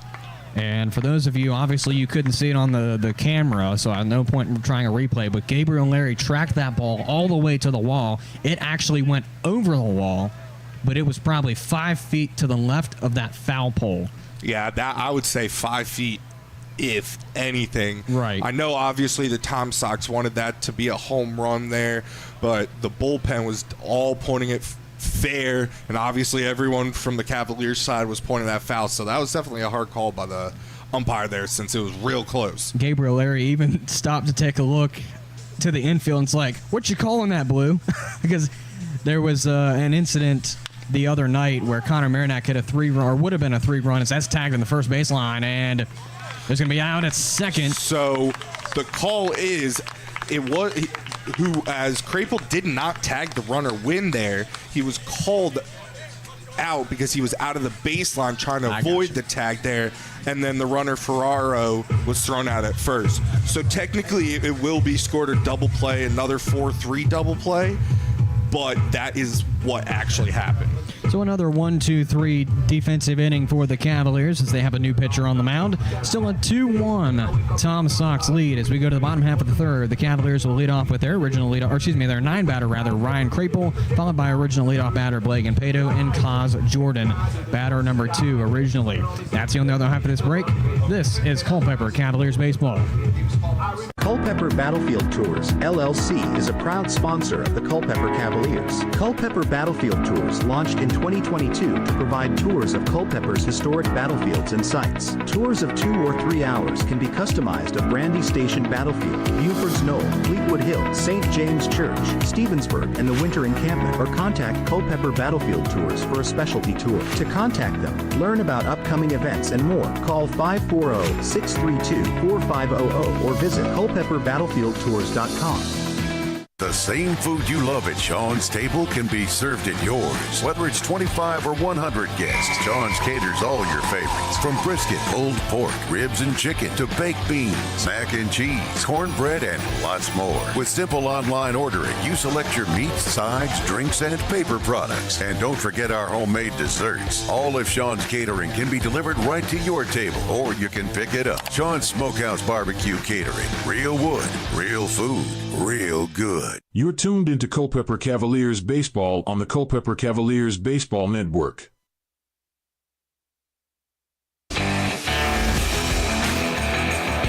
Ryan Crapel will lead things off for the Cavaliers in this bottom half of the third with a trail 2-1. It's 9-1-2 for the Cavaliers as Crapel comes up with a 191 batting average, 17 for 89, 3 home runs, 18 RBIs. As the first pitch to him comes in, it will miss for ball 1. So a 1-0 start for the Cavaliers' second baseman, Ryan Crapel. As Hayes will set and deals the 1-0. That's going to be in there for a call strike 1. Now an even 1-1 for the second baseman, Crapel. Crapel's looking for hit number 18 of the season as the 1-1 comes in. That's going to be lined and fouled out of play. Now a 1-2 count for the second baseman, Crapel.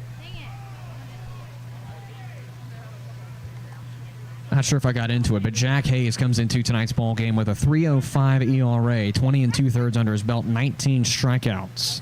Has pitch number 35 coming up 36 on the 1-2. As that comes in, it's going to be liner to right, and that is going to be just foul. The Cavaliers certainly know how to get it out there so far tonight, but unfortunately for them, it's just to the other extreme of the foul line. As I think I said Jack Hayes, I meant James Hayes. There was a player last year for one of the teams named Jack Hay. So if I said Jack, I do apologize. I meant James Hayes.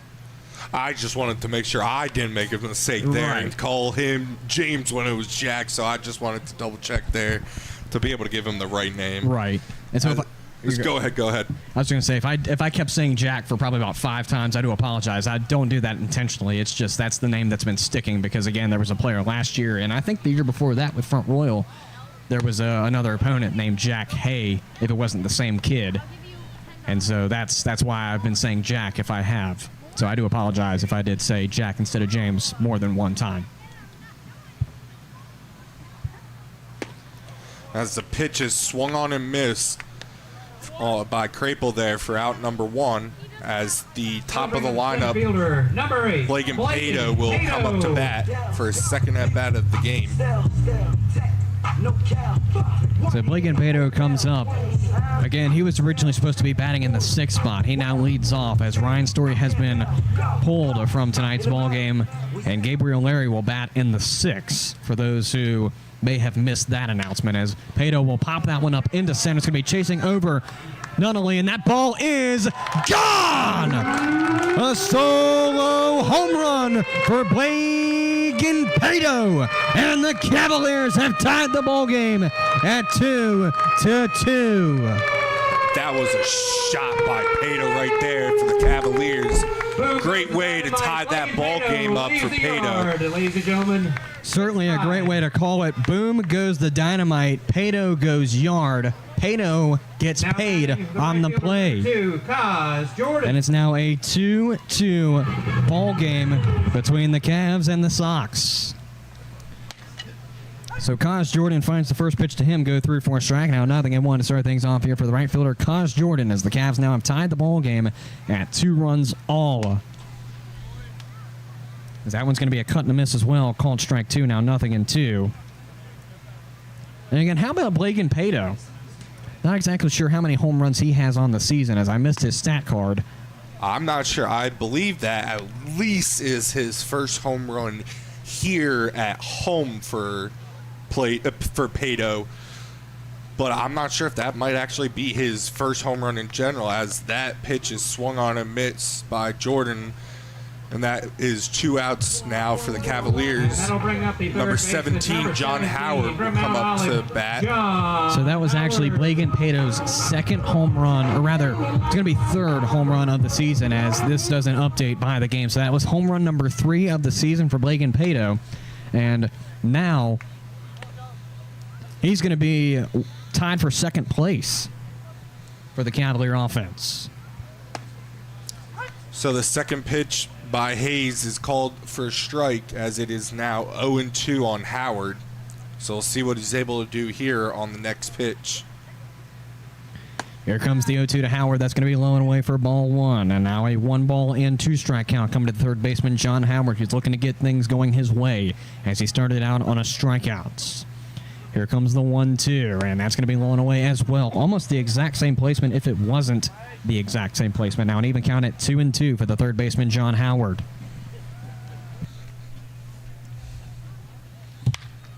as that is hit out to right field. The right fielder, Blauser, was right there for it and was able to catch the ball for out number 3 for the Tom Sox. And that will end the 3rd inning. But the Cavaliers were able to tie up the ball game there, which is great for them. Ladies and gentlemen, a reminder. That takes us to the break as it's a 2-2 tie ball game between the number 1 Sox and the number 3 Cavs as we go into the 4th inning. This is Culpeper Cavaliers baseball as the Tom Sox. I just realized I've been on the replay the whole time. I do apologize for that. You missed. So you've been seeing Blake and Pato's home run for about 2 minutes.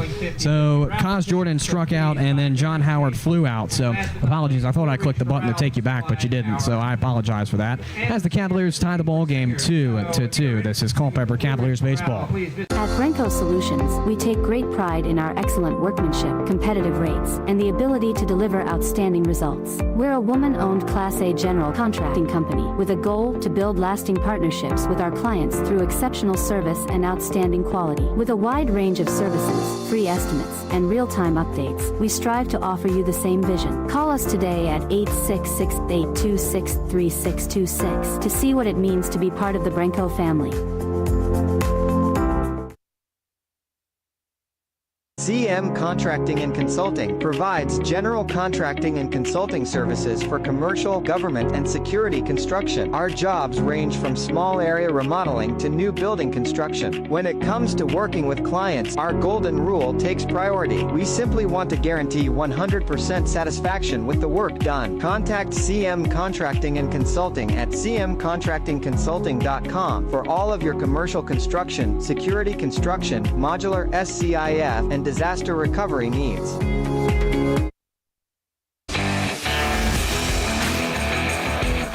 we go to the top half of the 4th inning as the Cavaliers and the Tom Sox are all knotted up at 2 runs apiece as the leadoff batter for the Tom Sox, Colby Wallace, swings and misses in the first one for strike 1. It's going to be a 0-1 start.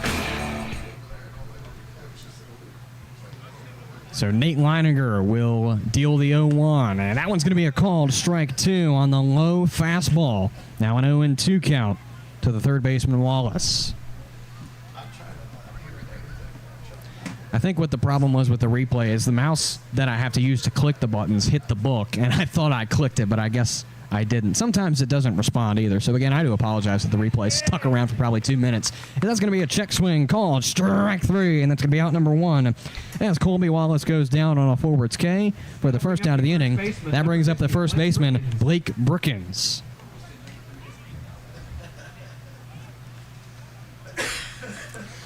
So we'll see what Brookins is able to do here in his second plate appearance, but he comes in with an 0-0 because he walked in the first inning. As Leininger receives the sign from Peterson that he wants, he sets on the mound now. 1 out down in the top of the 4th. The pitch comes in. That's going to be a ground ball towards the Cavs dugout. 0-1 start for the first baseman, Blake Brookins.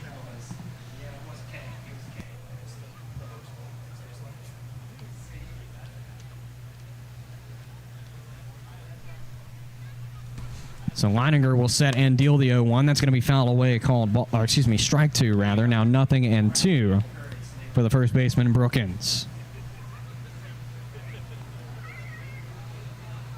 So we'll see what Leininger's able to do here as he's able to get 2 quick strikes on the batter here. Brookins. Leininger sets and deals the 0-2, and that one is going to be just low to miss the strike zone, called ball 1. Now a ball and 2 strikes coming from Leininger to the batter, Brookins. Leininger sets on the mound following the reception of his sign. A ball and 2 strikes. The pitch comes in. A ground ball foul. We'll do it again at the 1-2.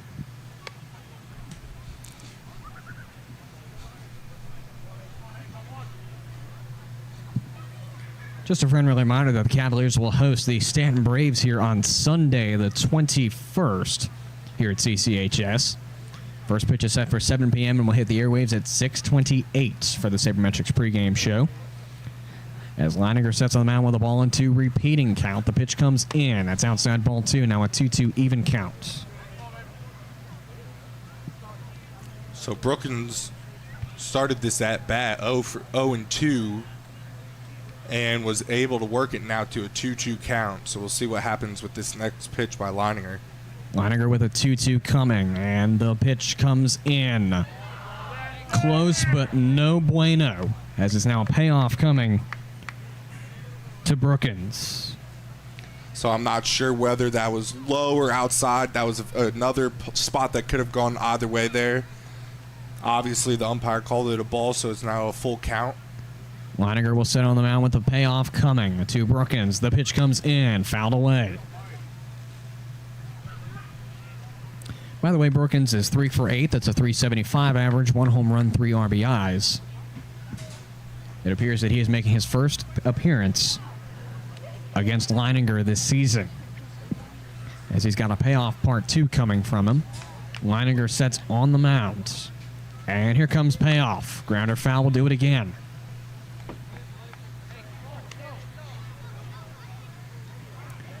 Following Brookins will be Cooper Blauser, the original the original 6 batter, playing in right field for the Tom Sox this evening. As payoff is set from Leininger for the 3rd time, it's going to come, and the pitch comes in. Liner up to short. It's going to be Schulman to flip and scoop, and that's going to be in time for the outs.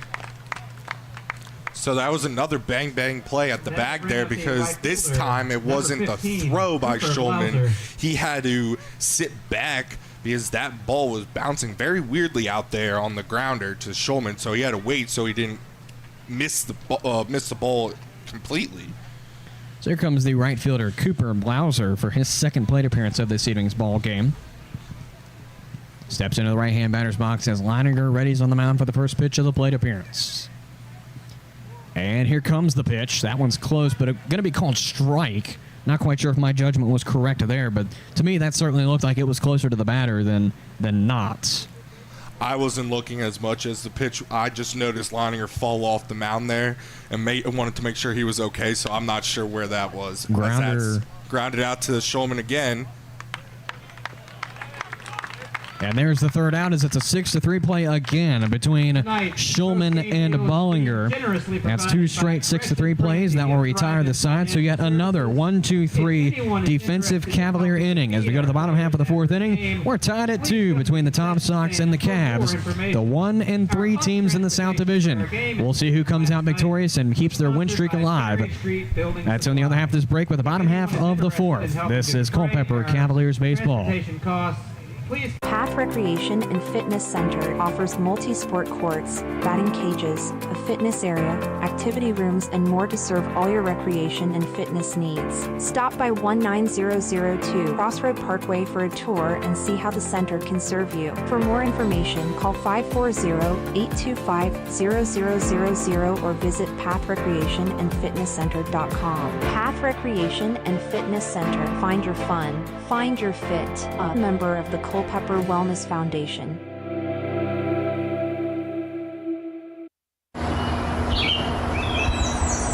Summer is here, and now is the best time to get your air conditioner serviced or a new one installed by the professionals at Wartman Mechanical. With personalized service, Wartman Mechanical makes sure that customer satisfaction is guaranteed. Need us in the off-season? We service all major brand heating systems, electrical and plumbing systems as well. For your next electrical, plumbing, HVAC, and indoor air quality system servicing, contact Wartman Mechanical by phone at 540-727-9555 or online at wartmanmechanical.com.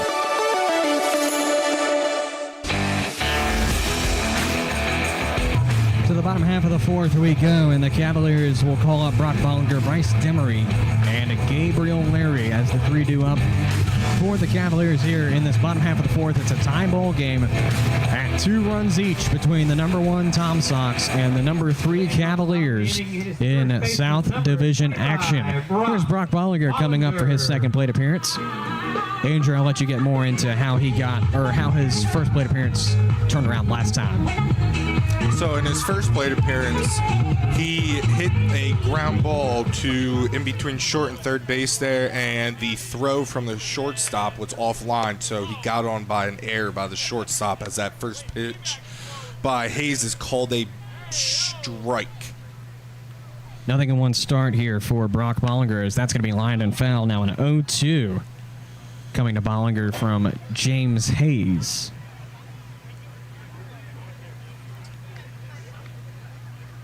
As Hayes will receive his sign from his catcher Strickland. Sets on the mound with an 0-2 coming to Brock Bollinger. The pitch comes in. That's low and away. Looked like it hit the dirt before it crossed the dish. Now a ball and 2 strikes.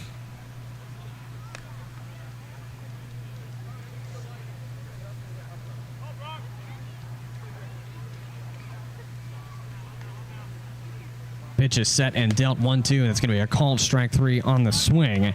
And that'll take... Or rather, it's going to be fouled at the dish, rather. So actually what happened is we missed the first pitch, what the call was. We thought it was a strike, and it was actually a ball. So that was strike 2. So the count is actually now full. Gotcha. Okay, so we've got that all straight out. It's now a payoff coming to Brock Bollinger. As Hayes will set on the mound, and the pitch comes in payoff. It's going to be fouled away. We'll do it again on the payoff. Apologies for the confusion there, but we were all out of sorts here.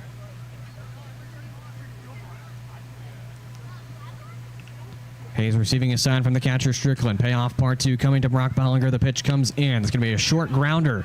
And it looks like it's going to fool the infield as Brock Bollinger is going to get to first in time without a throw even being made. So that was another perfectly placed will bring up the designated hit there, this time by the Cavaliers, as it was not, it was in a spot that no one was able to get that one there. Here comes the DH, Bryce Demery. He's looking to keep things alive and create a hit streak coming into this second plate appearance, and a man on and nobody down. I believe that's how he came up the last time as well. Yeah, because he was the second plate appearance of the inning. So here comes the pitch from Hayes to Demery. That's going to be close to the batter, called ball 1. 1-0 starts for the DH, Demery. Cavs have Brock Bollinger on via the nicely placed single. That's going to be fouled away out of play. Rather, nicely placed grounder that recorded a single for Brock Bollinger. Now Demery's in an even 1-1 count.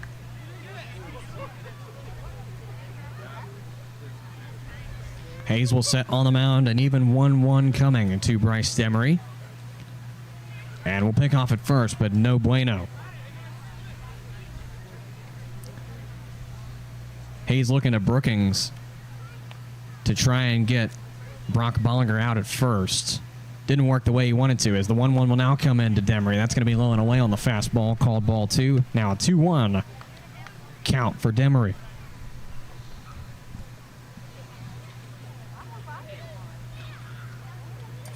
Hayes will set. Pitch number 50 coming up. Or excuse me, 60 rather. That pitch will come in low and away. 3-1 now coming to the DH Demery. So Demery's in a good spot here with a 3-1 count. He can either take it hoping for ball 4 or get a good pitch, a good strike here. So we'll see what happens. 3-1 comes in. That's going to be close. Ball 4, 90-foot walk of fame. That's the first one given up by James Hayes as Demery gets to first. Nobody down as Brock Bollinger goes to second off of the walk.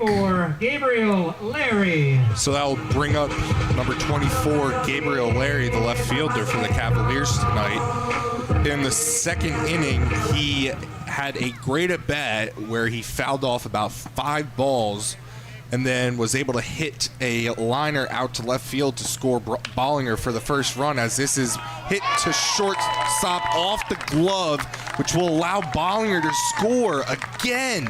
And the Cavaliers take a 3-2 lead off of the tip off the glove of the shortstop Gibson.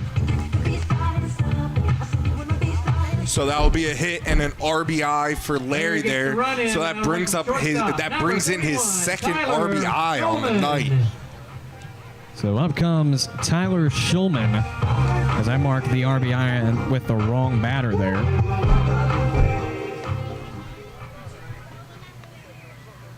So there's no outs here for the Cavaliers with runners on first and second.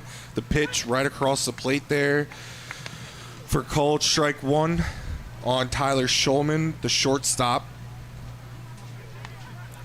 He grounded into a 6-4-3 double play in the second inning. As Hayes looks back to second, nobody home to make a play. The 0-1 comes in. That's going to be blown away on the fastball. Called ball one. Now an even 1-1 count coming to the shortstop Shulman, who's looking to get things to go his way with 2 on and nobody down. Hayes receives his sign, sets. And the pitch comes in 1-1. That's going to be lined but fouled on the third base line. Yet another close ball that lands.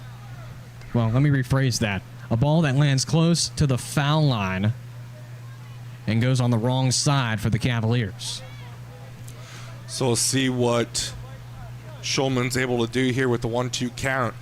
Pretty sure this is the exact same position he was in the second inning where he had runners, my apologies, on first and second, no outs when he grounded into the double play.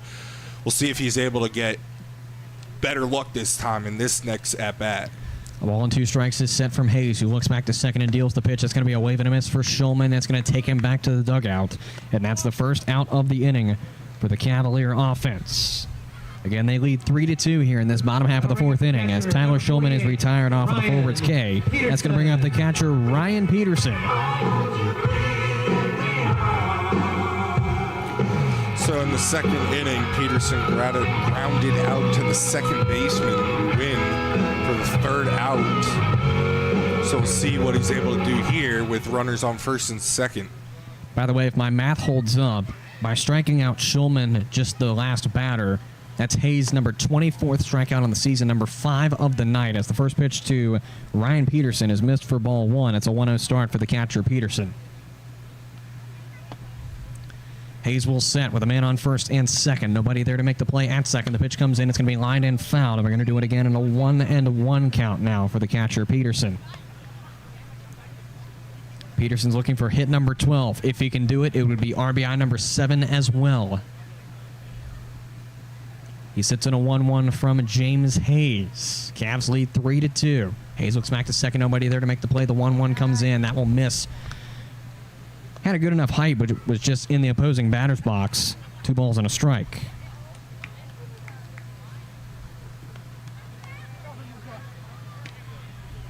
Hayes receives his sign and sets on the mound with a 2-1 coming. The pitch comes in. It's going to be a wave and a miss. Got him swinging strike 2. Now an even in 2-2 count. Coming to the catcher, Ryan Peterson. Bottom of the fourth, 1 out down. Cavs lead 3-2 over the Tom Sox. Ryan Peterson at the dish with a 2-2 count. The Cavaliers have Gabriel Larry and Bryce Demery at first and second. As that's going to be a called strike 3 by Peterson. And there's the second out of the inning. That'll bring up second baseman number 0, Ryan. So that'll bring up number 0, Ryan Krapel, the second baseman for the Cavaliers, in his last plate appearance, which was the last inning. In the third inning, he started off the third inning with the strikeout. We'll see what he's able to do here with 2 outs. So Krapel readies in the left-hand batter's box. Hayes receiving a sign from the catcher, Strickland. He now sets on the mound. Got runners on first and second with 2 outs down in this bottom half of the fourth. The pitch comes in well outside. Ball 1. It's a 1-0 start for Ryan Krapel, the second baseman. Krapel's looking for hit number 18 on the season coming into this second plate appearance of the ball game. As Hayes looks back to second, deals the 1-0. That one is close and low for ball 2.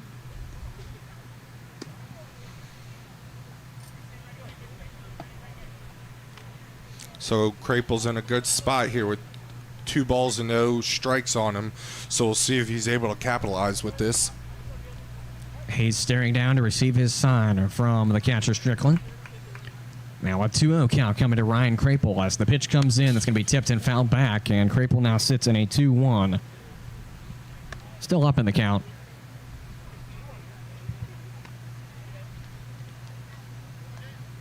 Again, the Cavaliers have Gabriel Larry on first and Bryce Demery on second. Cavaliers lead 3-2 now over the Tom Sox. Hayes sets. A 2-1 coming with 2 outs down. And the pitch comes in. That's going to be fouled away. Now an even 2-2.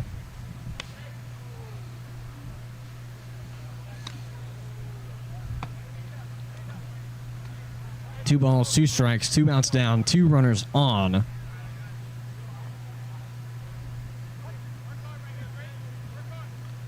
Crapel, the lefty, faces Hayes, the righty.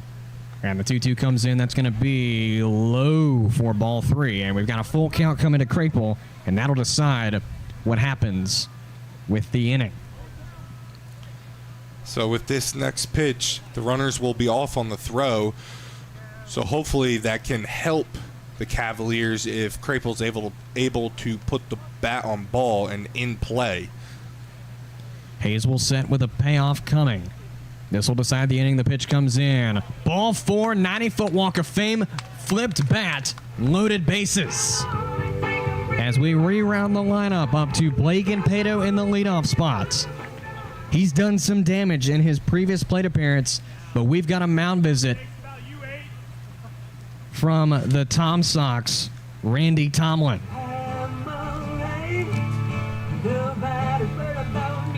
So we'll see just what goes on with this mound visit. Most likely just going to be a quick talking to and trying to calm the nerves of the pitcher, Hayes.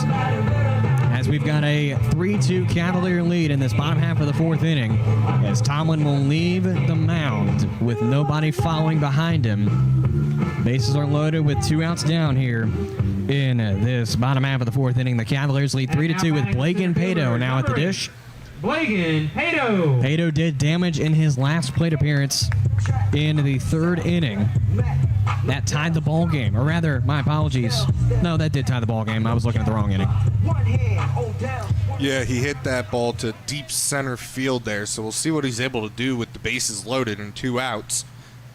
First pitch comes in. That's going to be fouled away towards the Cavaliers' dugout, or rather outside in that direction. 0-1 starts for the center fielder, Pato.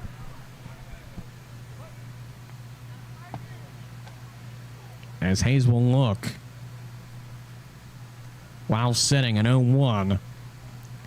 And the pitch comes in. High fly ball into center. It's going to be chasing back Nunnally. He looks to have the play, though, and he will.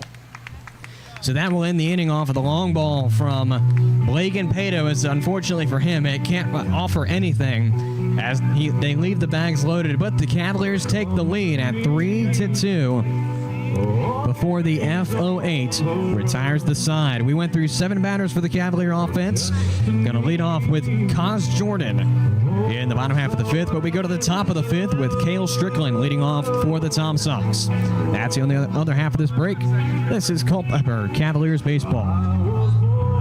The same food you love at Sean's table can be served at yours. Whether it's 25 or 100 guests, Sean's caters all your favorites. From brisket, pulled pork, ribs and chicken, to baked beans, mac and cheese, cornbread, and lots more. With simple online ordering, you select your meats, sides, drinks, and paper products. And don't forget our homemade desserts. All of Sean's catering can be delivered right to your table, or you can pick it up. Sean's Smokehouse Barbecue Catering. Real wood, real food, real good.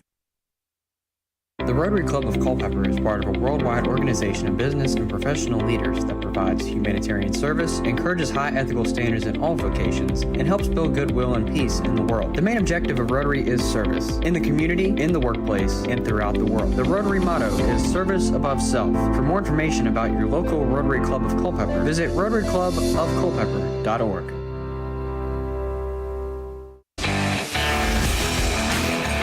Tonight's game is presented in part by City Light Baptist Church. At City Light Baptist Church, we believe in the worth or importance of something. We believe that bringing the good, beautiful, life-changing message of God's love to the Culpeper community, we can effectively reach our culture, our country, and our world. Simply put, we are a loving church that brings the loving message of a loving God to a lost world. For more information on City Light Baptist Church, visit citylightculpeper.org or give them a call at 540-321-4400. Worship services are held every Sunday morning at 10:30 a.m. at City Light Baptist Church. Visit them at 1121 Sperryville Pike in Culpeper. As that bobble from Howard will allow the leadoff batter, Cale Strickland, on base. And I'm going to score that an E5 at this very moment in time. Hitter number 11, Jack McMullen. Yeah, that will be scored an error on Howard there as he bobbled the most likely it looked like he bobbled the transfer from the glove to his hand and just never was able to get it going for him there. So the DH, Jack McMullen, comes up to the dish now for the Tom Sox. In his first plate appearance, he grounded into a double play as that first pitch is called a strike on the outside corner. He grounded into a double play. I believe that was the first of 2 so far double plays where it's been 4-3 by Crapel. So Leininger will set with the 0-1 coming. The pitch comes in, and that one's going to miss for ball 1. In the meantime, Jack McMullen comes from Earlysville, Virginia, a 6'1", 200-pound righty-righty sophomore out of Liberty University. He's playing as the designated hitter for the the Tom Sox tonight.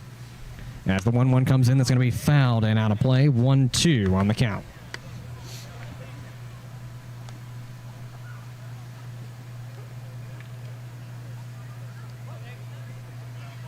Leininger with a man on first. It's going to be Cale Strickland for the Tom Sox on first. Got on via the error by John Howard at third with a 1-2 coming to McMullen. That's going to be low and away for ball 2. Now an even 2-2 count for batter number 2 in this 5th inning for the Tom Sox.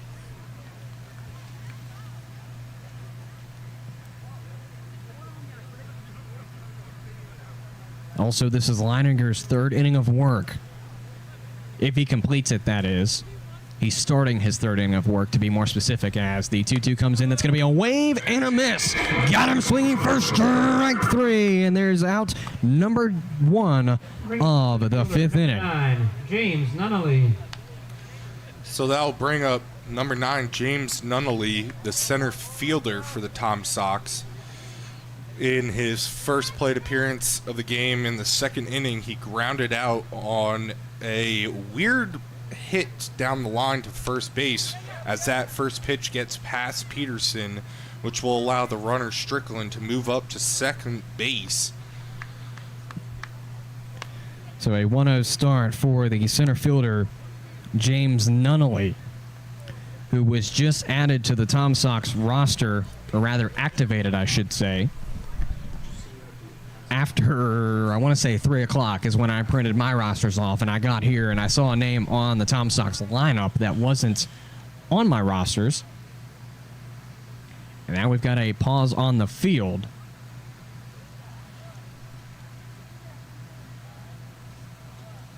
The home plate umpire rather, has something written down. I'm not sure if he's signaling that someone was given a warning or what that was there, but the umpire did give us a signal back up here in the press box. After the call, it's going to be a 1-0 that misses low and away for ball 2. Now 2-0 count coming to the center fielder Nunnally in his 2nd plate appearance of tonight's ball game. Tom Sox have the game-tying run at second base with 1 out down. The pitch comes in. That's going to be a grounder. It's going to get into right field, chasing up Kaz Jordan. They're going to round him home, and the play is not going to be, rather it's going to be close, and it's in time for the outs. 1-up play between Kaz Jordan and Ryan Peterson. VMI to VMI, baby, isn't that one sweet?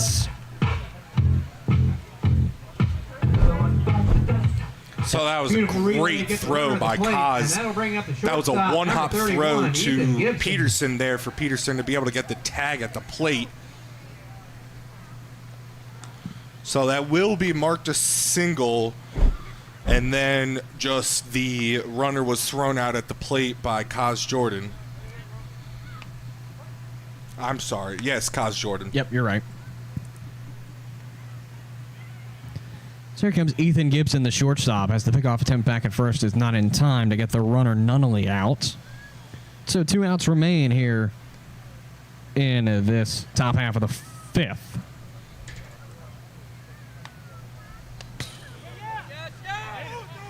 As the pass ball will be played at second, but it is not in time for the out, and it looked like at least, well, a lot of the Cavalier, not only infielders, but the outfielders as well, thought that was going to be out number 3.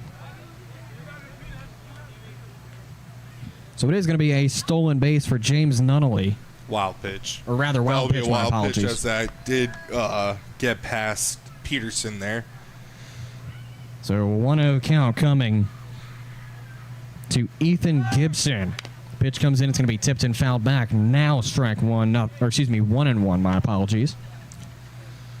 So that was a good outcome for the Cavaliers there, as the runner Nunnally was stealing the bag and more than likely would have gotten the stolen base there at third base, but the ball was fouled off by Gibson.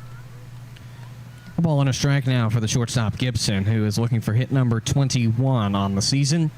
As Leininger looks back, it's going to be a backpedaling Krapel. As the 1-1 comes in, that is going to be across the dish, but just too low. It's going to be 2-1 on the next pitch. Coming to the shortstop Gibson from Nate Leininger.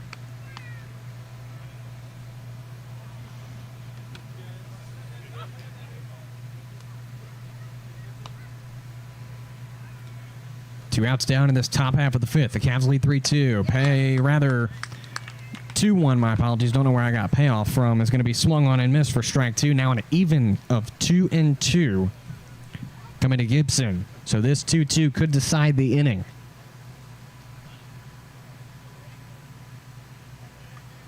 Leininger receiving a sign from the catcher Peterson. Sent on the mound with a 2-2 in, 2 outs down. The 2-2 coming to Gibson. The pitch comes in outside for ball 3, and there's a payoff. So now a payoff will decide what happens to the inning. Will the Tom Sox get a man on first, possibly score depending on if it's a base hit, or will Leininger control and get the third out? Leininger receiving a sign from the catcher Peterson. Now he sets. Again, a payoff coming. And here comes the pitch. Outside ball 4 on a nice pitch height-wise. Bring up the second baseman, number 2, Ryan But that Wynn. definitely, it looked like it crossed over on the corner of the batter's box there in the left-handed batter's box, as Brandon Mack will come out to the mound for Nathan Leininger, and I believe that is going to be either a mound, I'm not sure if it's a mound visit, or he's going to be pulling Leininger, as there is someone warming up in the Cavaliers bullpen. So we'll see what the outcome is here. That's something that Brandon Mack likes to do, is keep us on our toes. 9 times out of 10, when he pulls a pitcher, he'll sit and give him a word, and then he'll pull him. But Leininger will stay in the ball game to try and finish this inning. He's got 10 1/3 under his belt so far this season, counting 2 2/3 in tonight's ball game. So that'll bring up number 2, Ryan Wynn, the second baseman for the Tom Sox. With runners on first and second, this is his third plate appearance. In his first appearance, he grounded out, as that first pitch is on the inside corner for strike 1. And then in his second plate appearance, he grounded out, or I'm sorry, he got on base by a single, and then was a part of a double play to end the inning. So that next pitch is a ball low and inside.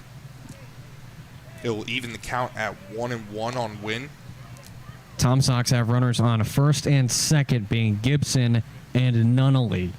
As Leininger sets on the mound with a 1-1 even count coming to the second baseman, Ryan Wynn. The pitch comes in. That one's going to be just missed for ball 2.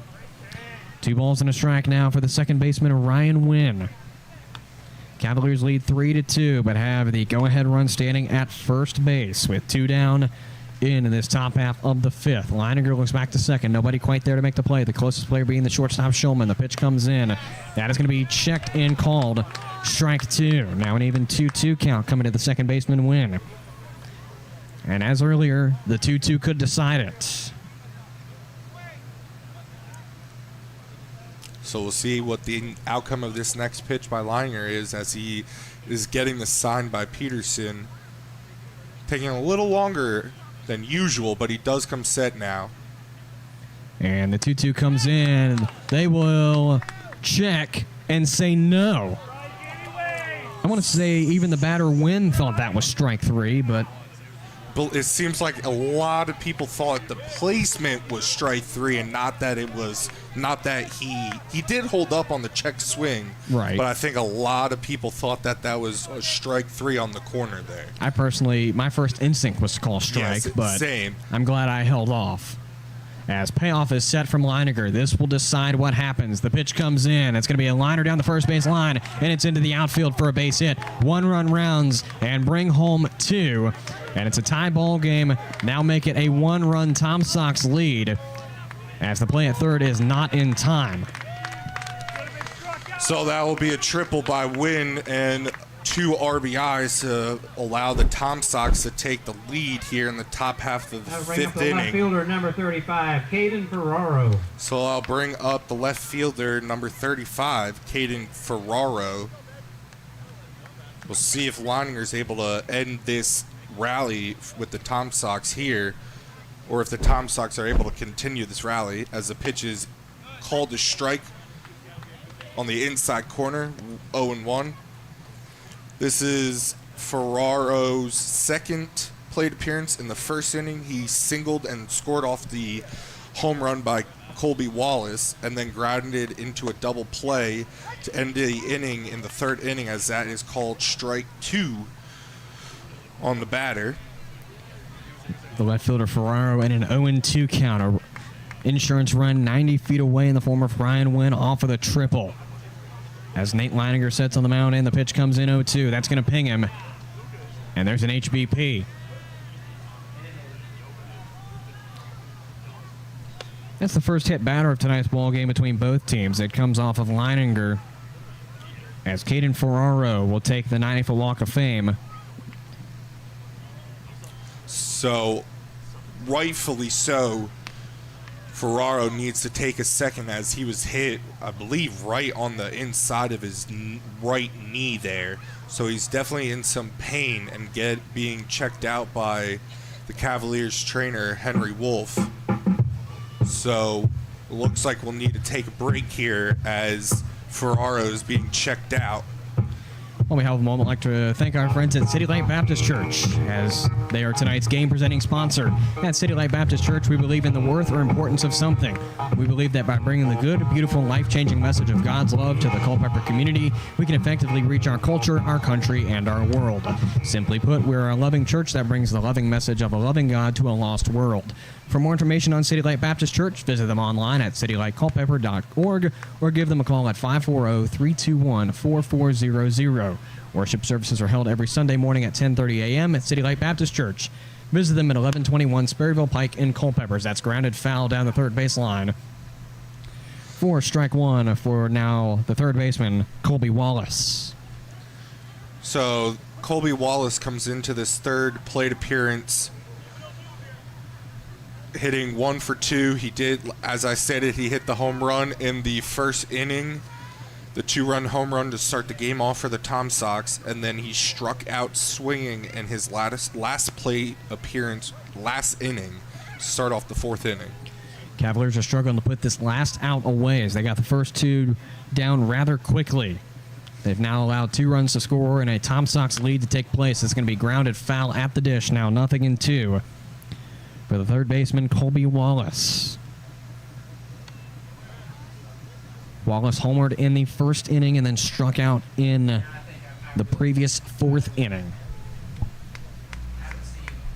Looking for hit number 28 on the season is Wallace, as Nate Leininger receives his sign from Ryan Peterson behind the dish. Now he'll set on the mound with an 0-2 count coming. Leininger sets and deals the 0-2. That's going to be outside, but waved on and missed for strike 3, and that retires the side as the Cavaliers get out of a nightmare of an inning, if you will, as they gave up the lead. Allowed 2 runs to score. It's a Tom Sox 4-3 lead, as the Cavaliers will lead off with Cos Jordan on the other half of this break.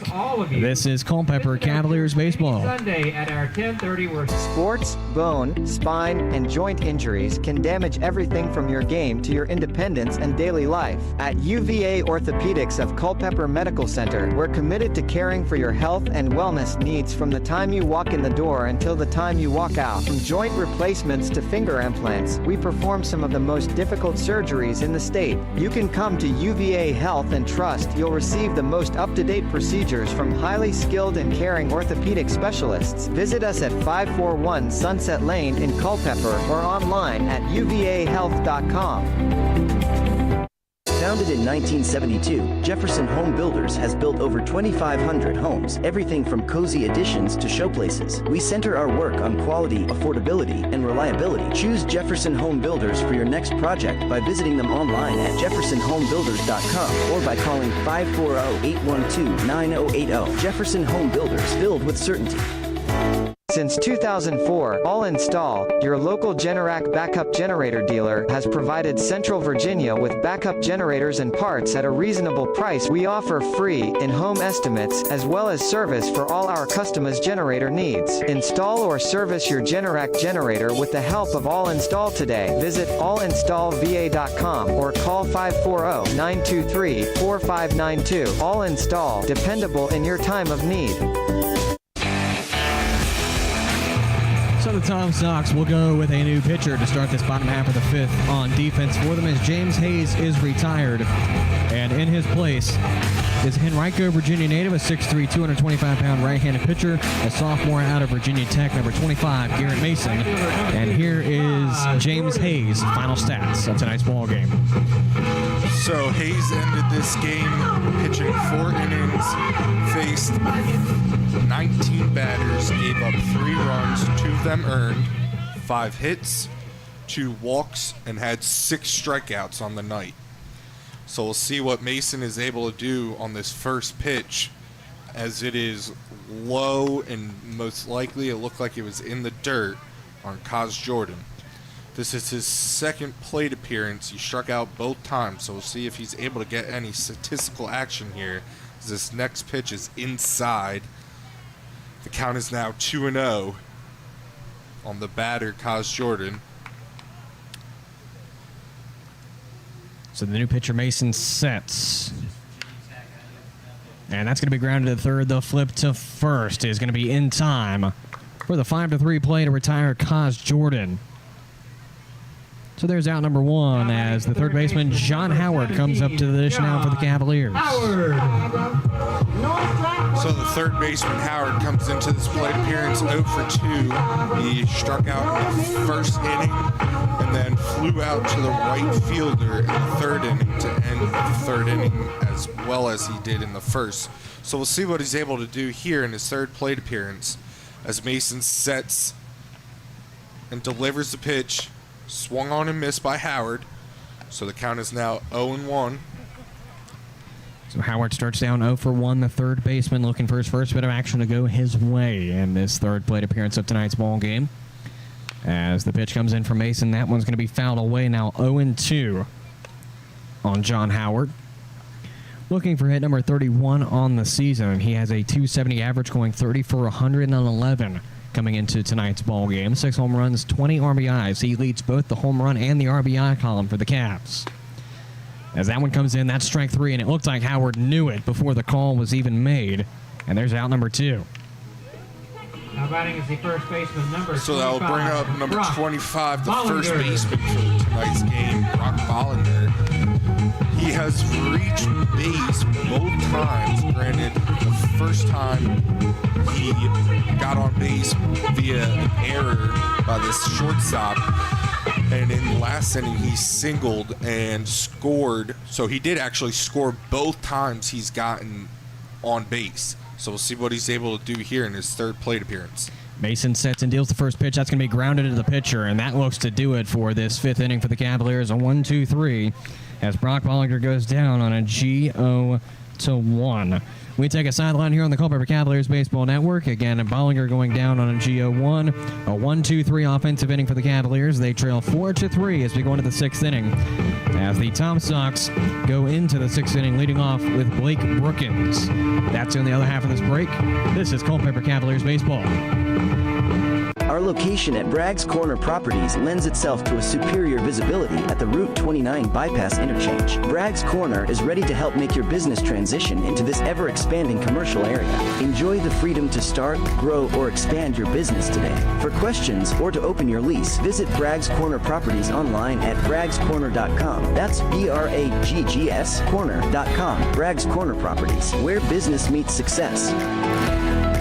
The same food you love at Sean's Table can be served at yours. Whether it's 25 or 100 guests, Sean's caters all your favorites. From brisket, pulled pork, ribs and chicken, to baked beans, mac and cheese, cornbread, and lots more. With simple online ordering, you select your meats, sides, drinks, and paper products. And don't forget our homemade desserts. All of Sean's catering can be delivered right to your table, or you can pick it up. Sean's Smokehouse Barbecue Catering. Real wood, real food, real good. Located in Culpeper, Maloney and Ward Insurance Agency has been committed for over 30 years to providing the best insurance coverage, but also the best service. We try to make picking the right insurance policy easier and less daunting for you by going the extra mile, doing the extra work, and reassuring you that our team of experienced professional agents is here for you every step of the way. To get in touch with one of our dedicated team members, visit MaloneyandWard.com or call 540-825-9121. Maloney and Ward Insurance Agency. Coverage you need. Coverage you can trust. Coverage you can afford.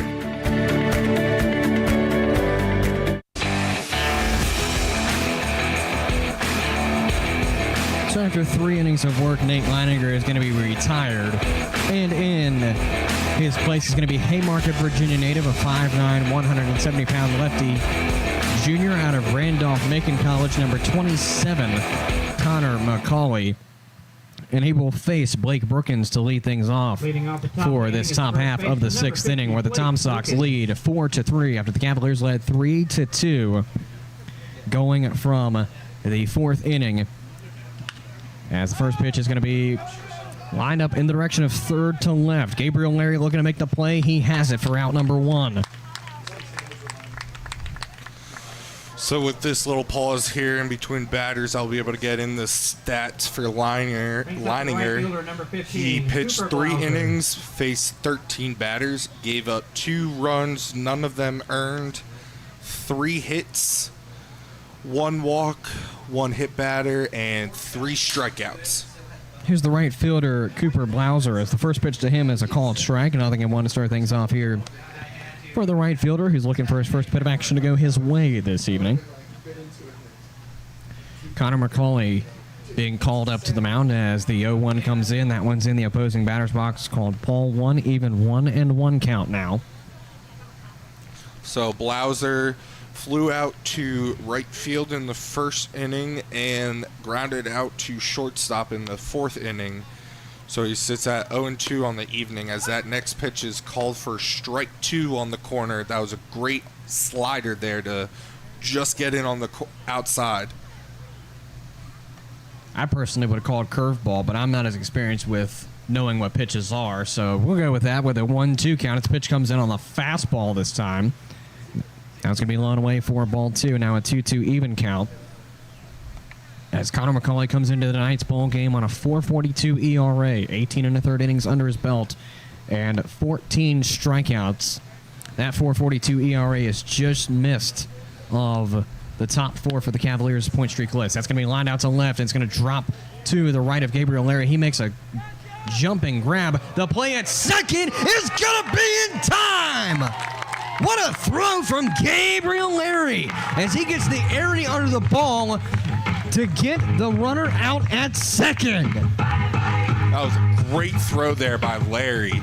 Beautiful throw by to Gabriel throw Larry. out the runner advancing Blauser there. So he did get a single on the hit there and was caught stealing on the advancement to second base.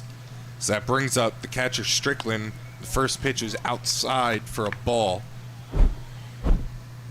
So a 1-0 start for the catcher, Cale Strickland, following the beautiful throw from Gabriel Larry.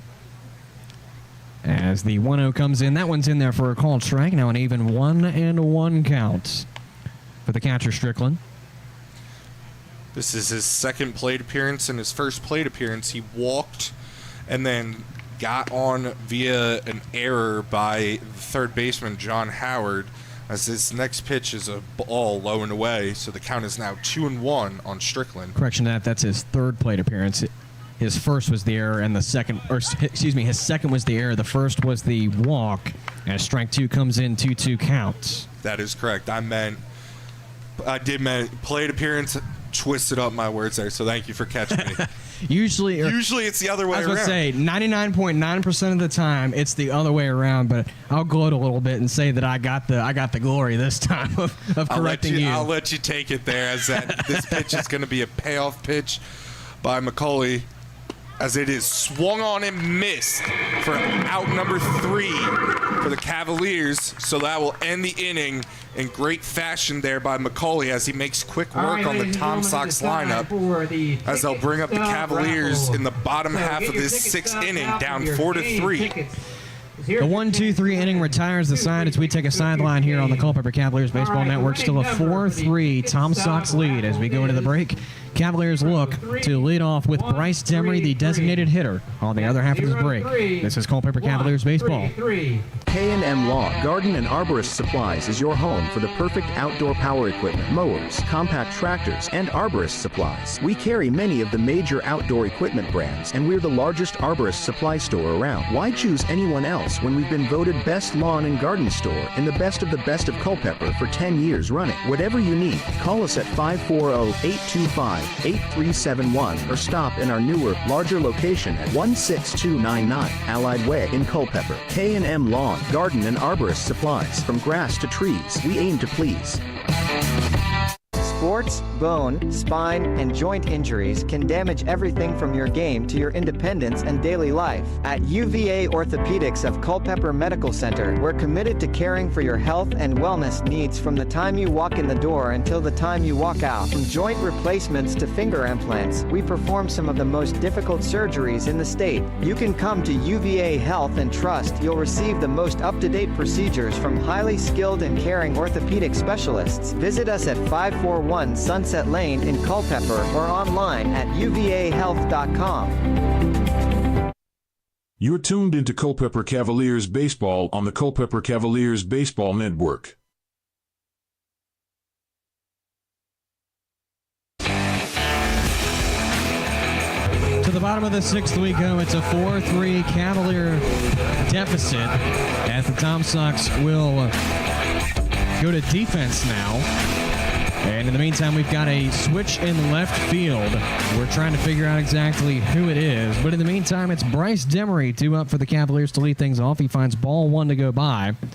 It's a 1-0 start for the DH Demery, as that one is going to be lined away out of play on the Cavaliers side of the field now, even counting 1-1.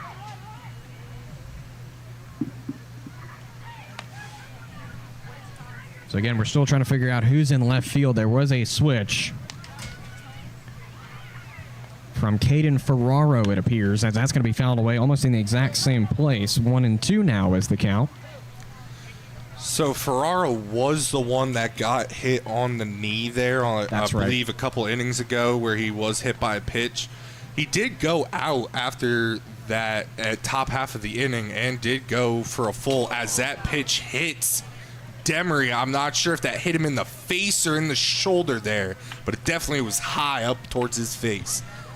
So that allows him to get on first base, and we'll bring up number 24, Gabriel Larry, as he's 2 for 2 with 2 RBIs on the night. I want to say that, from my perspective, that looked like it came off of Demery's elbow as he looked like to draw the bat back up to take the swing. It looked like it pinged off of his elbow, but again, I could be completely incorrect, but just putting my 2 cents into the jackpot. That's going to be lifted into center. It's another base hit. Gabriel Larry is perfect on the night, going through his 3rd plate appearance. So that is 3 singles for Larry there. And that will bring up number 31, Tyler Schulman, who's 0 for 2 on the night. He grounded into a double play in the 2nd inning and struck out swinging in his last plate appearance in the 4th. So we'll see if he's able to get some statistical action here with runners on 1st and 2nd. I believe this is a 3rd time as that pitch. He did square around to bunt it, but it was low and in for ball. I believe this is the 3rd time in a row that he's come up with runners on 1st and 2nd. You're correct.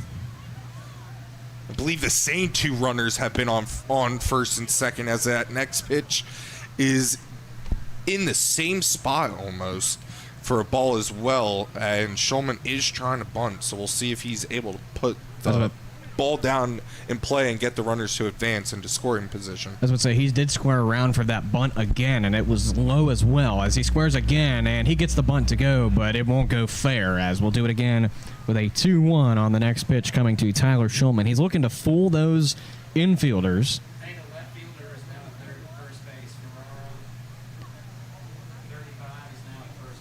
And we've gotten some intel that Caden Ferraro is now at first base for the Tom Sox.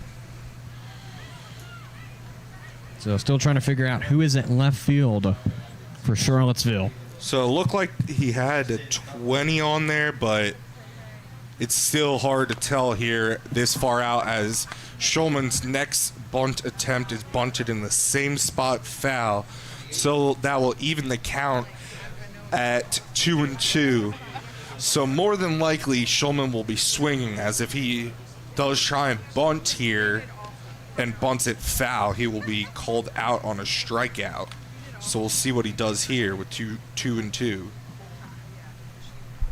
Garrett Mason receiving his sign. He sets on the mound. Again, a 2-2 count coming to Tyler Shulman. The pitch comes in, and that one is going to be called strike 3. And that'll retire Shulman with 2 on and now 1 down, as Shulman goes down on the backwards K. As he looked at that one go by, out number 1 as the catcher Ryan Peterson comes up to the dish. There will be a mound visit by the Tom Sox coach, as he will pull Garrett Mason for a new pitcher here, as we are still working on trying to figure out who the left fielder is. I believe if our eyes are able to tell us correctly, we are thinking it's number 28, which on the Tom Sox lineup, it will be Dean Mijos.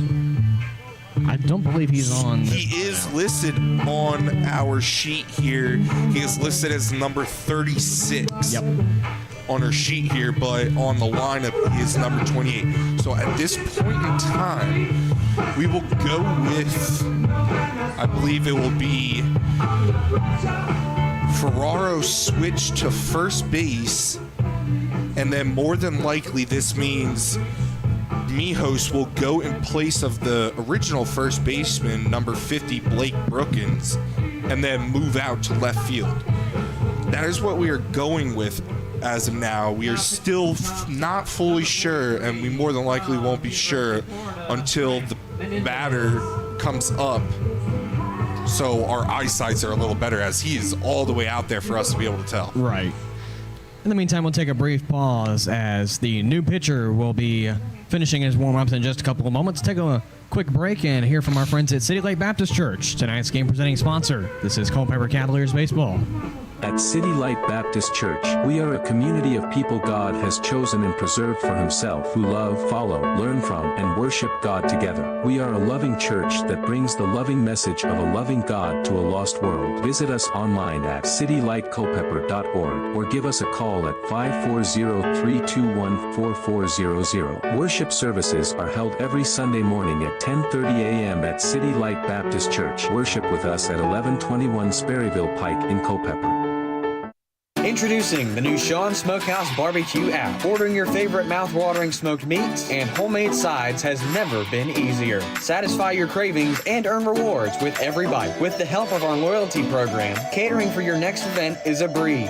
Download the new Sean Smokehouse Barbecue app and order today. Available on the App Store and Google Play.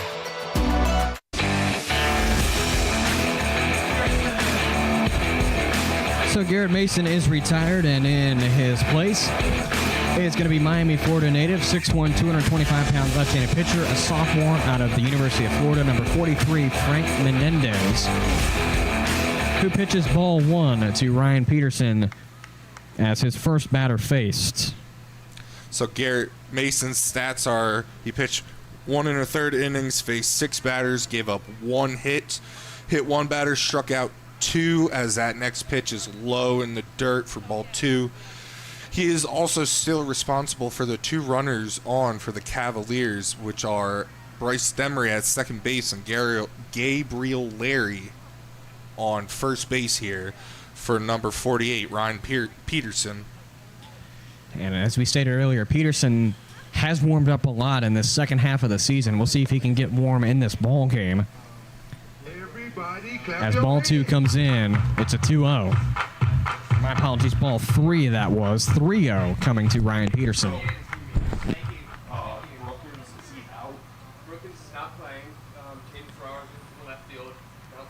So it's going to be Frank Menendez setting on the mound with a 3-0 coming to Peterson. Here comes the pitch. That's going to be in there for a called strike 1.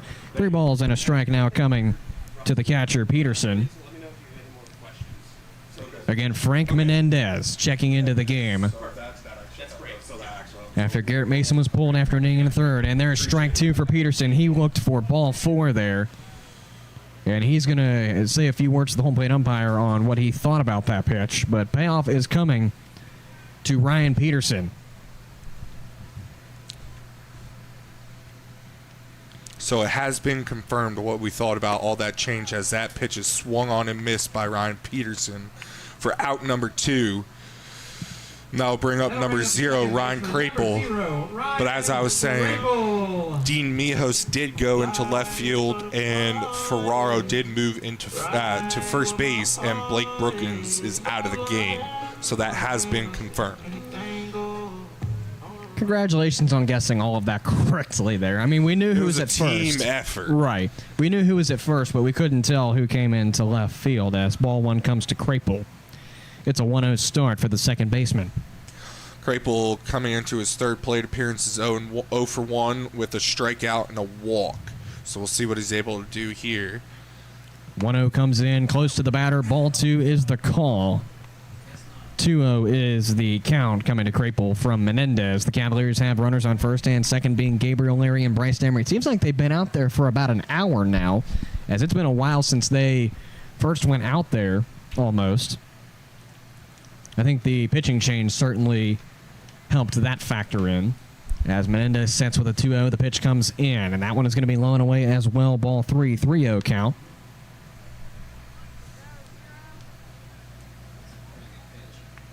Things are looking to go Crapel's way so far in this plate appearance. 2 outs down in this bottom half of the 6th. 4-3 Tom Sox lead as the 3-0 comes in from Menendez.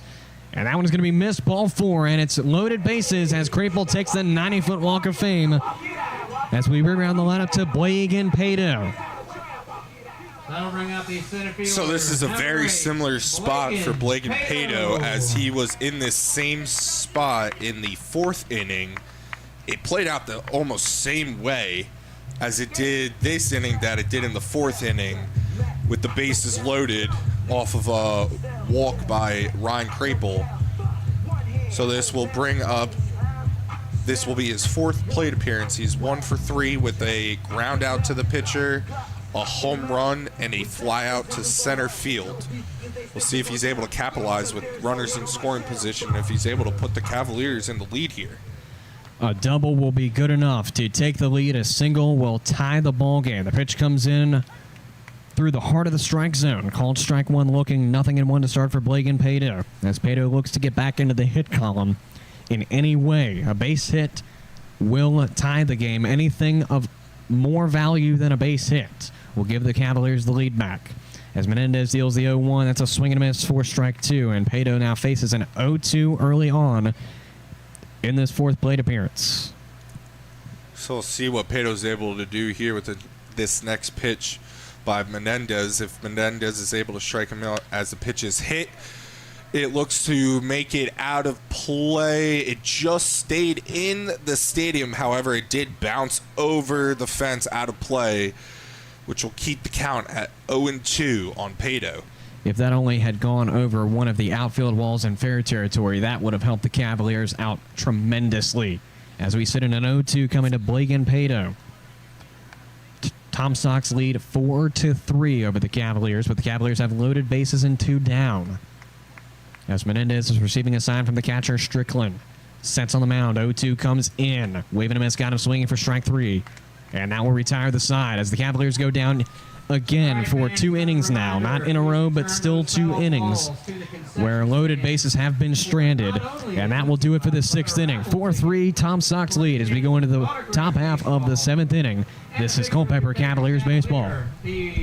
K&M Lawn, Garden and Arborist Supplies is your home for the perfect outdoor power equipment, mowers, compact tractors, and arborist supplies. We carry many of the major outdoor equipment brands, and we're the largest arborist supply store around. Why choose anyone else when we've been voted best lawn and garden store in the best of Culpeper for 10 years running? Whatever you need, call us at 540-825-8371 or stop in our newer, larger location at 16299 Allied Way in Culpeper. K&M Lawn, Garden and Arborist Supplies. From grass to trees, we aim to please.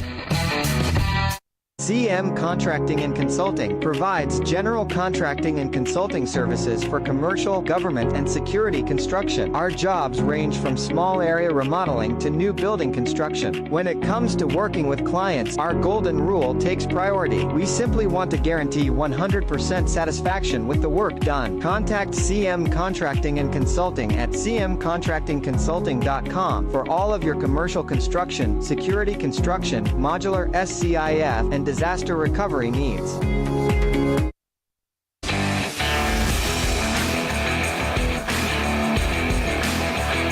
To the 7th inning we go. It's a 4-3 Tom Sox lead here from Culpeper, as Connor McCauley readies on the mound for his first batter of this 7th inning. And it will be Jack McMullen to lead things off for the Tom Sox. So McCauley sets for this next pitch as it's swung on and missed for strike one. McMullen comes into this third plate appearance, 0 for 2.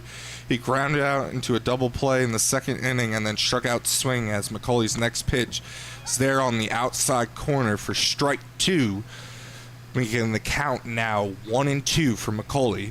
So we'll see if he's able to sit down McMullen for the first out here. McCauley sets with a 1-2. The pitch comes in, swing and a miss. Got him for strike 3. And out number 1 is recorded off of batter number 1, as that will take Jack McMullen back to the dugout on a forwards K. And the center fielder, James Nunnally, will come up to the dish. Couldn't read my handwriting in a split second there. So this will be Nunnally's third plate appearance. He grounded out to the first baseman as that pitch is flied out to the center fielder. Pato's under it, easily makes the catch for out number 2. So that will now put Nunnally at 1 for 3 on the night, and will bring up the top half of the order. So Ethan Gibson, the shortstop, comes up as batter number 3 due up for the Tom Sox in this 7th inning. 2 down off of 2 quick plays. A 1-2 strikeout and a quick fly out to 8 off the first pitch, respectively, from McMullen and Nunnally. Here comes the first pitch to Gibson. That's going to be close, rather in there for strike 1. Nothing and 1 to start things off here for the shortstop, Gibson, and plate appearance number 4. McCauley sets and deals the 0-1. That's going to be lifted and fouled out of play, now 0-2. So he's sitting 0 for 2 with a ground out. He's grounded out twice, and then he walked in the 5th inning as he was the go-ahead run for the Tom Sox as when they scored 2 runs to take the lead, as that pitch is on the outside corner. Doesn't make it over the outside corner just enough, so that will be a ball 1. Now 1-2 count. So McCauley will set on the mound with a 1-2. 2 outs down, top 7. The pitch comes in, waved and missed. Got him swinging for strike 3, and that's 2 strikeouts in the inning for McCauley, as it's another 1-2-3 defensive inning by the Cavaliers. We go to the bottom half of the 7th. It's a 4-3 Tom Sox lead, as the Cavs will lead off with Kaz Jordan. That's on the other half of this break. This is Culpeper Cavaliers baseball. Founded in 1972, Jefferson Home Builders has built over 2,500 homes, everything from cozy additions to showplaces. We center our work on quality, affordability, and reliability. Choose Jefferson Home Builders for your next project by visiting them online at jeffersonhomebuilders.com or by calling 540-812-9080. Jefferson Home Builders, build with certainty. At City Light Baptist Church. We are a community of people God has chosen and preserved for himself who love, follow, learn from, and worship God together. We are a loving church that brings the loving message of a loving God to a lost world. Visit us online at citylightculpeper.org or give us a call at 540-321-4400. Worship services are held every Sunday morning at 10:30 a.m. at City Light Baptist Church. Worship with us at 1121 Sperryville Pike in Culpeper.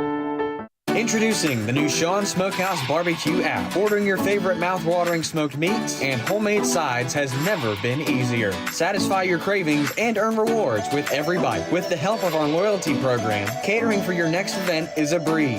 Download the new Sean Smokehouse Barbecue app and order today. Available on the App Store and Google Play.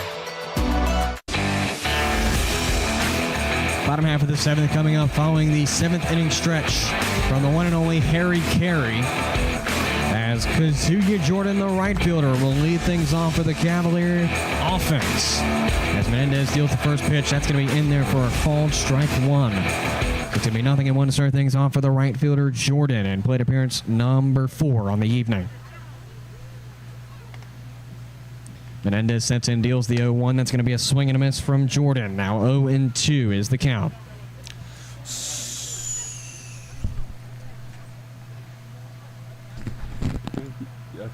I think he swung at both pitches. Got a contention of the count. The count is 0-2 according to the home plate umpire, as he signals it during this brief mound visit between pitcher and catcher Menendez and Strickland. So we'll see if Kaz is able to get on base, as he's 0 for 3. The pitch swung on and missed for out number 1. That'll bring up number 17, John Howard, the third baseman for the Cavaliers.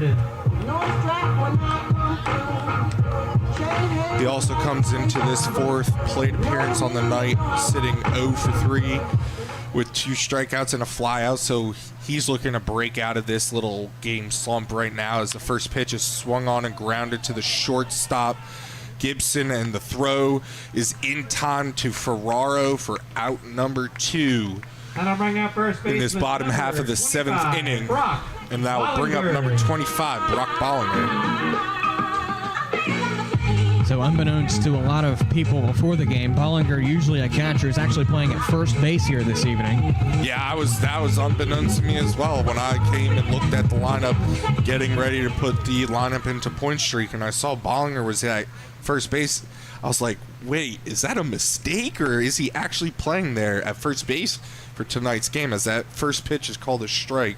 But sure enough, he did go out there. As I say, that's something that caught me off guard for a second. I was inputting the lineup onto my starting lineup sheet, and I said, wait a minute, Bollinger's playing in the field instead of behind the dish or DHing? That's kind of interesting, but I don't know if that's this is something that they're just trying out, or he's always played and we just didn't know, as this next pitch is swung on and fouled down the first base line, and the count will stay the same at 0-2. But yeah, I wasn't sure if he's played first base in the past and that he just hasn't played now up until now, or if this is a new position for him. If it's a new position, he's doing really well. Right. As the 0-2 comes in to Bollinger, it's going to miss downstairs for ball 1. Now a ball and 2 strikes for tonight's first baseman, as it is Frank Menendez on the mound for the Tom Sox with a 7.20 ERA coming into the game, 5 innings and 5 strikeouts. And the 1-2 is set for Menendez. That's going to be tipped and fouled back. We'll do it again. So Bollinger comes into this fourth plate appearance 1 for 3. He got on via the error by the shortstop and scored in the second. Got on by a single and scored in the fourth, and then grounded out to the pitcher in the 5th inning. So we'll see what he's able to do here as Menendez sets and delivers the pitch. And it pings Bollinger, which will allow him to get to first base and bring up number 32, Bryce Demery, who's done well so far, so we'll see if he's able to continue this. Demery. That's something that we were talking about. If it wasn't the last break, it was the break before, that Bryce Demery has been doing extremely well in tonight's ball game, and we'll see certainly if he can continue just his streak of getting on. And this is his 4th plate appearance. However, he is 1 for 1 as that pitch is fouled off back behind the plate. He is 1 for 1 with a single, a walk, and a hit by pitch. But he's reached base all 3 times so far. So after the foul off, Menendez will receive his sign from the catcher. Strickland sets on the mound. Got an 0-1 count coming with Brock Bollinger on first base. Here comes the 0-1 pitch. That one is going to be close to the batter, Demery, and get past the catcher, Strickland, after it makes contact with his catcher's mitt. Even count out 1-1.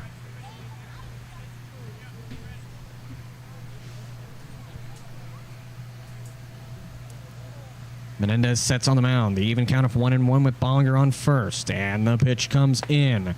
It's going to be called strike 2, whether Demery would have swung at it or not. Now a 1-2 count coming to the DH, Demery. So we'll see if Demery is able to get either a ball or bat on ball, or Menendez is able to set Demery down as he steps off, because Bollinger, the runner on first base, was dancing a little bit there, trying to get the eye of the pitcher there, which it sure enough did there. 2 strikes as Menendez sets on the mound. The pitch comes in low and away on the fastball, but a good stop by Strickland behind the dish to keep it contained. It's an even count of 2-2. As if that got past Strickland, that certainly could have been some damage, as Bollinger easily could have put the Jets on to second.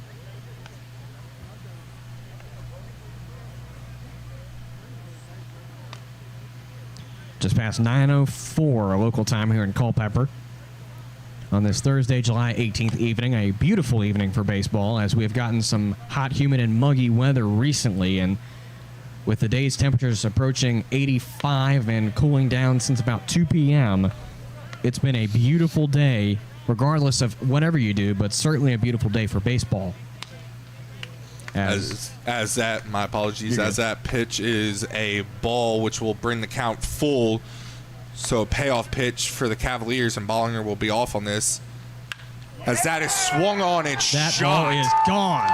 That ball was gone right off the bat. Kiss that ball goodbye. Cavs lead. Bryce Demery with the 2-run shot into right field. NASA, get your radars out. I think that one ticked some boxes. That was a monster shot by Bryce Demery out to left field. Everyone on both sides knew that ball was gone the second it went off his bat. I have no idea where that even landed. It is dark out there in left field, but more than likely, even if it was light out, that probably would have been in the trees. So that was a bomb there by Demery, which will now bring up Gabriel Larry, the left fielder, who is on a hit streak. He is 3 for 3 with 3 singles. So we'll see if he's able to continue this hit streak here and continue this rally so far by the Cavaliers. That was Demery's second home run of the season, and the Cavs get another one on following the first pitch HBP. That allows Gabriel Larry to get on via the ping on the left shoulder. So it's a 90-foot walk of fame on the very first pitch of the plate appearance Shortstop, number 31, for the Cavaliers left fielder Gabriel Larry. That brings up the shortstop Tyler Shulman to the dish now for the Cavaliers, but just again on Demery's long shot into left field. I want to say some kids are going to go hunting, not for some deer or for maybe some rabbits, but for some baseballs, as that went way out into the trees out in left field. And we're going to have a mound visit from the Tom Sox. Looks as of right now just to be a routine mound visit. And while we have a moment, I'd like to thank our friends at City Light Baptist Church for being tonight's game presenting sponsor. At City Light Baptist Church, we believe in the worth or importance of something. We believe that by bringing the good, beautiful, life-changing message of God's love to the Culpeper community, we can effectively reach our culture, our country, and our world. Simply put, we are a loving church that brings the loving message of a loving God to a lost world.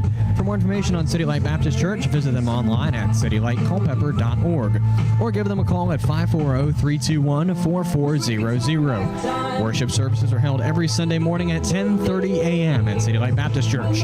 Visit them at 1121 Sperryville Pike in Culpeper to worship. So that'll bring up number 31, Tyler Shulman.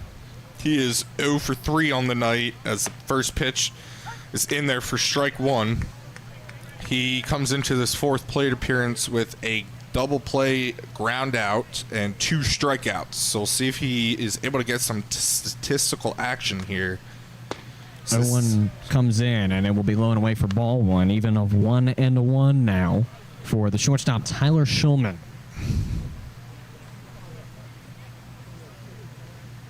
As Menendez sets, looks to first, and retains his eyesight on the batter. That's a grounder to second. Jumping is Larry to miss the tag, but the play at first will be made in time, and that retires the side, but not before the Cavaliers not only get back on the board, but they retake the lead as we go to the 8th inning. It's a 5-4 Cavalier lead as Shulman goes down on a 4-3 fielder's choice play to end the inning. The Cavaliers go through 5 batters. No, it's going to be 6. My math is correct from the beginning. As we take a sideline, it's going to be the 8th inning coming up with the Tom Sox leading off with batter number 2, Ryan Wynn. That's on the other half of this break. This is Culpeper Cavaliers baseball. Our location at Bragg's Corner Properties lends itself to a superior visibility at the Route 29 bypass interchange. Bragg's Corner is ready to help make your business transition into this ever-expanding commercial area. Enjoy the freedom to start, grow, or expand your business today. For questions or to open your lease, visit Bragg's Corner Properties online at braggscorner.com. That's BRAGGS corner.com. Bragg's Corner Properties, where business meets success.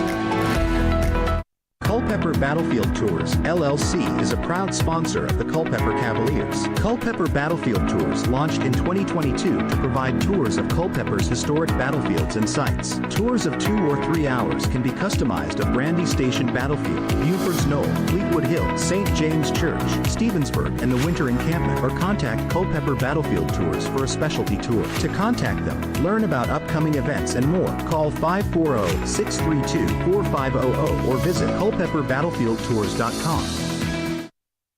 Located in Culpeper, Maloney and Ward Insurance Agency has been committed for over 30 years to providing the best insurance coverage, but also the best service. We try to make picking the right insurance policy easier and less daunting for you by going the extra mile, doing the extra work, and reassuring you that our team of experienced professional agents is here for you every step of the way. To get in touch with one of our dedicated team members, visit MaloneyandWard.com or call 540-825-9121. Maloney and Ward Insurance Agency. Coverage you need. Coverage you can trust. Coverage you can afford.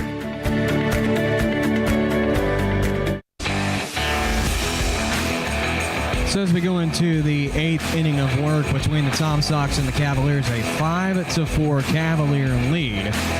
And top of the 8th coming up with the Cavaliers going to the bullpen. It's going to be Connor McCauley being retired.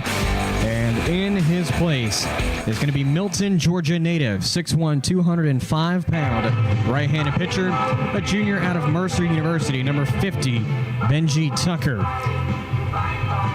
And now we'll take a look at the finalized stats for Connor McCauley. So Connor McCauley ends the night with 2 innings pitched.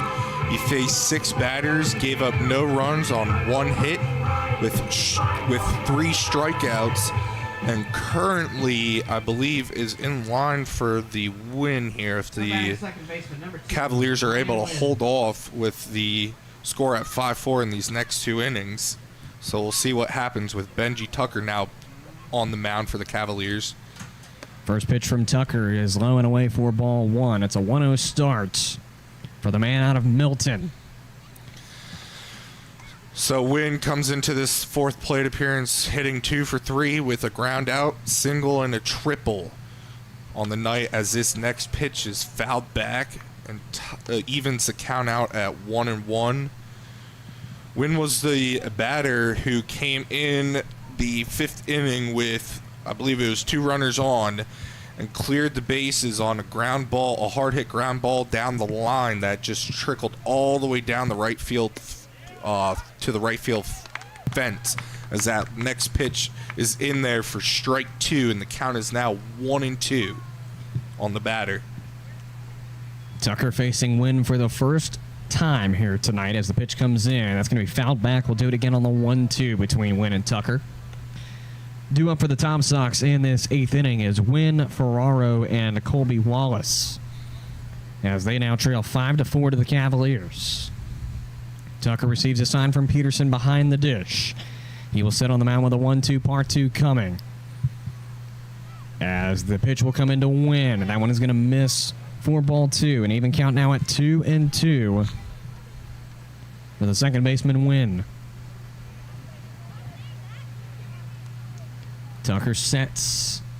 Now a 2-2 even count coming to the second baseman, Ryan Wynn, and the pitch will come in. A pop-up in the direction of right. It's going to be chasing back Kazuya Jordan. He looks to have it as he tracks it, and there's out number 1 off of the 2-2 fly out to right. I'll bring up the first baseman, number 35, Caden Ferraro. So this will now bring up the original left fielder, who then moved to first base in the bottom half of the 6th inning.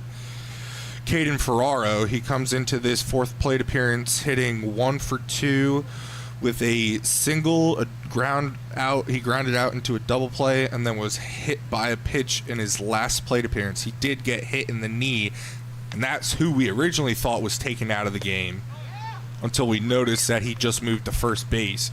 So that first pitch is swung on and miss, which will bring the count to 0-1. A powerful swing and miss at that by Caden Ferraro, with the 0-1 set from Benji Tucker. Went out down in this top half of the 8th. Cavs lead 5-4. The pitch comes in. That's going to be fouled away now. 0-2 for the now first baseman, Caden Ferraro, in plate appearance number 4 on the evening. Benji Tucker comes into tonight's ballgame with a 7.40 ERA, 20 2/3 under his belt. Inning-wise, 13 strikeouts. Pitch number 9 of the night coming up. It's a 0-2 pitch that is bounced at the dish. Now a 1-2 count. So we'll see what Tucker's able to do here with this next pitch, as he started off on an 0-2 count, but then threw that ball there. We'll see if he's able to strike out the batter here or continue that bat, as it is on the inside corner for strike 3, looking for the Cavaliers and Tucker, as that will be the second out of this inning. So up comes Colby Wallace with 2 men down and nobody on, as it was Ryan Wynn to fly out to Kazuya Jordan at 9, and then Caden Ferraro just swung out and missed, as the third baseman Colby Wallace comes up for his 4th plate appearance of the game.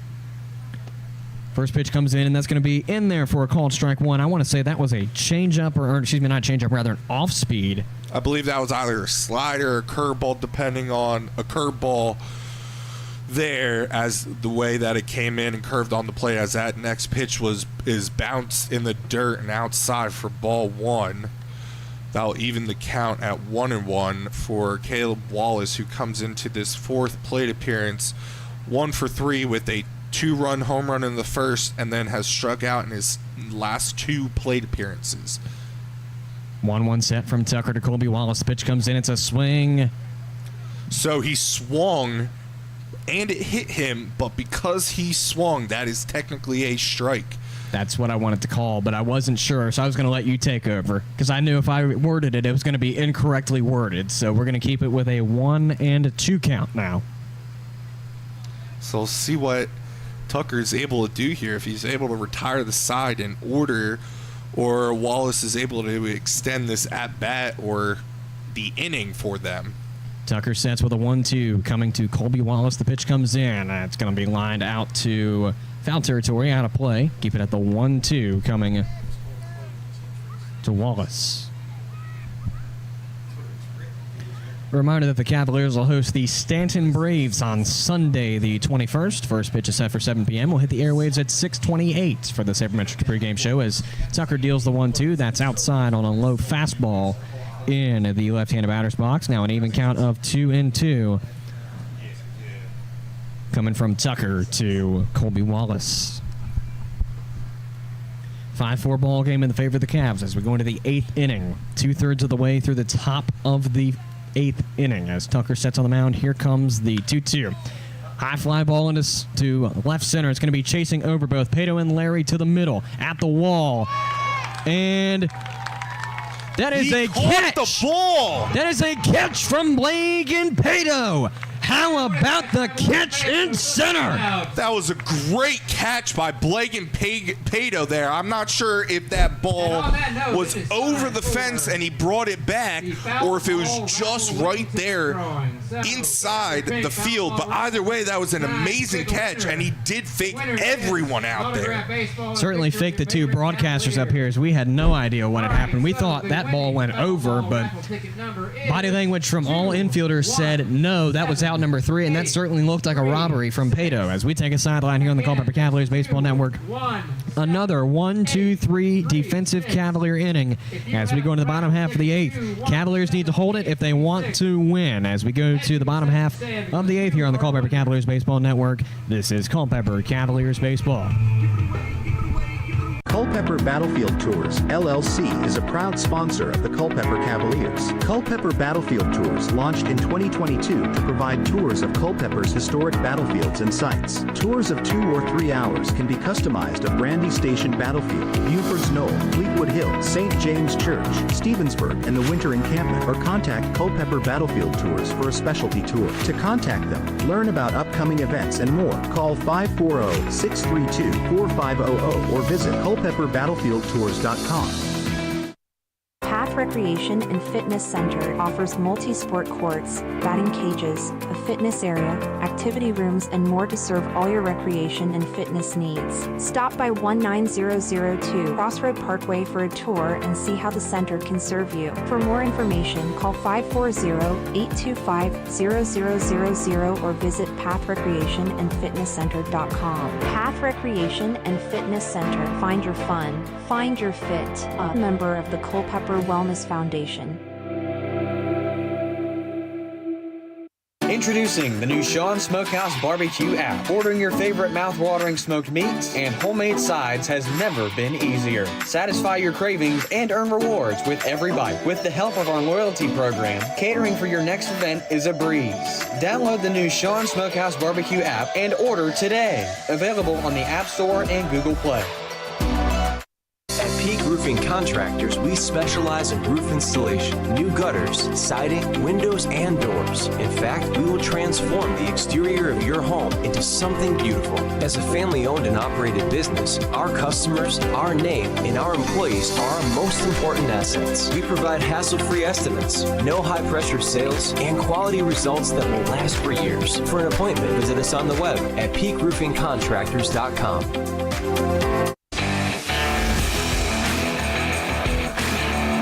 To the bottom of the 8th we go as the Tom Sox call up a new pitcher, replacing Frank Menendez.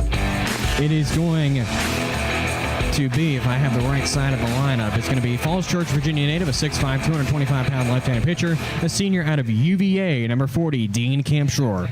And here's Frank Menendez's final stats.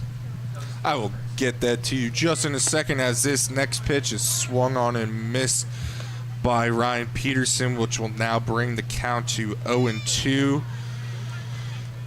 For Frank Menendez, he pitched 1 2/3 innings, faced 9 batters, gave up 2 runs on 1 hit, 1 walk, 2 hit batters, and 3 strikeouts as this next pitch is in the dirt and got away from the catcher for ball 1. The count is now 1-2 on the catcher for tonight's game, Ryan Peterson, who is sitting 0 for 3 on the night, the ground out and 2 strikeouts. So we'll see if he's able to break out of this slump and help get a rally going as he grounds the ball down the line to the first baseman. Ferraro takes it for himself to the bag for a ground out baseman, to the first baseman. My apologies for out number 1. That calls up the second baseman, Ryan Krapel, for his 4th plate appearance of this evening's ball game. So Ryan Krapel has struck out once and walked the last 2 plate appearances.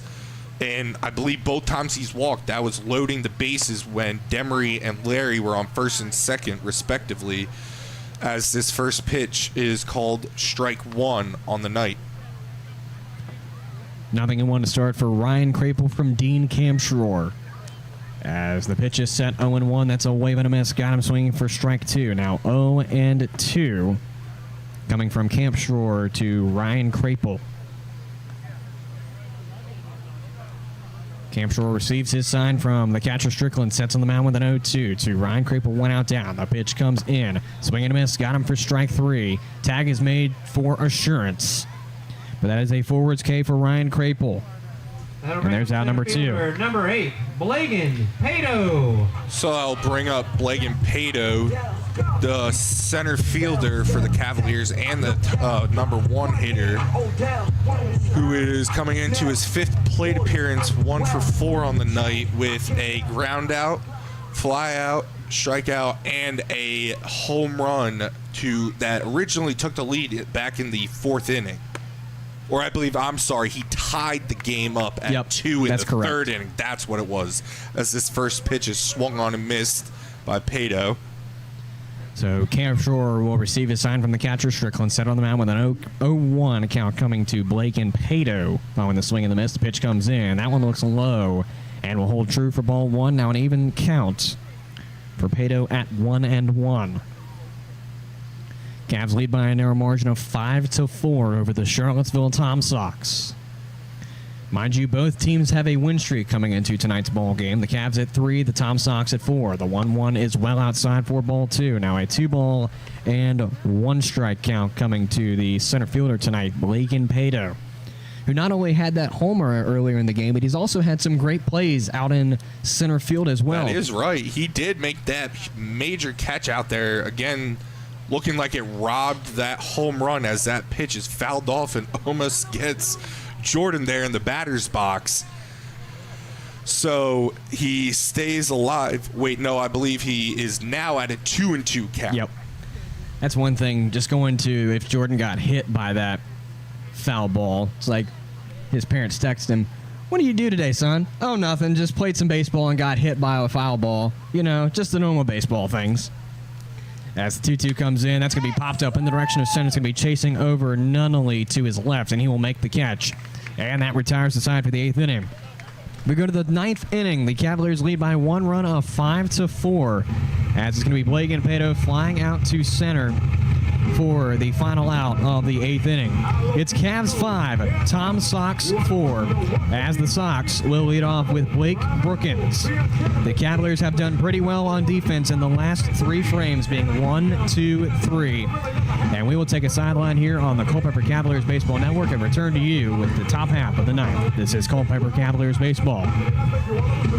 Sports, bone, spine, and joint injuries can damage everything from your game to your independence and daily life. At UVA Orthopedics of Culpeper Medical Center, we're committed to caring for your health and wellness needs from the time you walk in the door until the time you walk out. From joint replacements to finger implants, we perform some of the most difficult surgeries in the state. You can come to UVA Health and trust you'll receive the most up-to-date procedures from highly skilled and caring orthopedic specialists. Visit us at 541 Sunset Lane in Culpeper or online at uvahealth.com.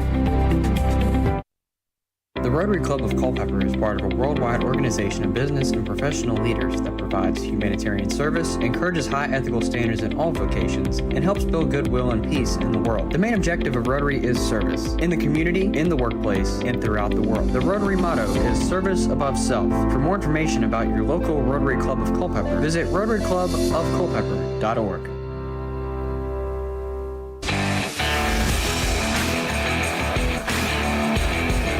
So Benji Tucker is the man on the mound for the Cavaliers with his pivotal 9th inning, where the Cavaliers lead 5-4 over the Charlottesville Tom Sox. And the Tom Sox will lead off.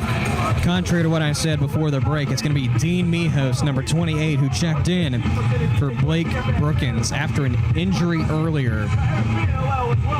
So it's going to be Dean Mijos, the now left fielder, to lead things off for the Tom Sox in this pivotal ninth inning of play. 3 outs stand between the Cavaliers' 4th game in a row where they have won, and their first win over the Tom Sox of this 2024 season. First pitch comes in, and it is close to the batter, called ball 1. It is a 1-0 start for Mijos. Tucker goes set. A 1-0 to Mijos. And the pitch comes in. That one close as well. Ball 2. 2-0 count. Again, 3 outs stand between the Cavaliers and their 4th win in a row, as well as their first win over the Tom Sox. As Tucker sets, here comes the 2-0. That one is low and away for ball 3. Looked like it went to hit the dirt before it came into contact with the catcher, Peterson. 3-0. So we'll see if Tucker's able to battle back here after getting deep in the count at 3-0 on the pitch. Right down the middle for a strike, so that'll bring the count now to 3-1. See if he's able to do that again. That was pitch number 19 on the night for Benji Tucker. And here comes the 3-1. That's another swing and a miss, or rather another strike by the swing and the miss. Now a payoff will decide what happens to Dean Mijos. Cavaliers are 1 strike away from that first out of this pivotal 9th inning. They lead 5-4 over the Tom Sox. In a game where the Cavaliers want to take that momentum to the road. Tucker sets and deals the payoff. Pinged him. And there's a 90-foot walk of fame off of the HBP that sends Dean Mijos to first. So the game-tying run is at first with Cooper Blauser coming up. And we're going to have a mound visit between pitcher and catcher here. Again, it is Cooper Blauser, the right fielder, coming up for his 4th plate appearance of tonight's ball game. Comes in this plate appearance with a fly out to right field. He grounded out to the shortstop and then singled in his last plate appearance, where he was then, I believe that was, he hit one deep down the line to left field, and that was where Gabriel Larry threw him out at second base trying to advance on the hit there, as that first pitch is high and inside and almost hits the batter, Blauser. It's a 1-0 start between Benji Tucker and Cooper Blauser. Game go-ahead run, rather, at the dish now. As the pitch comes in 1-0. That one will just miss for ball 2, now 2-0.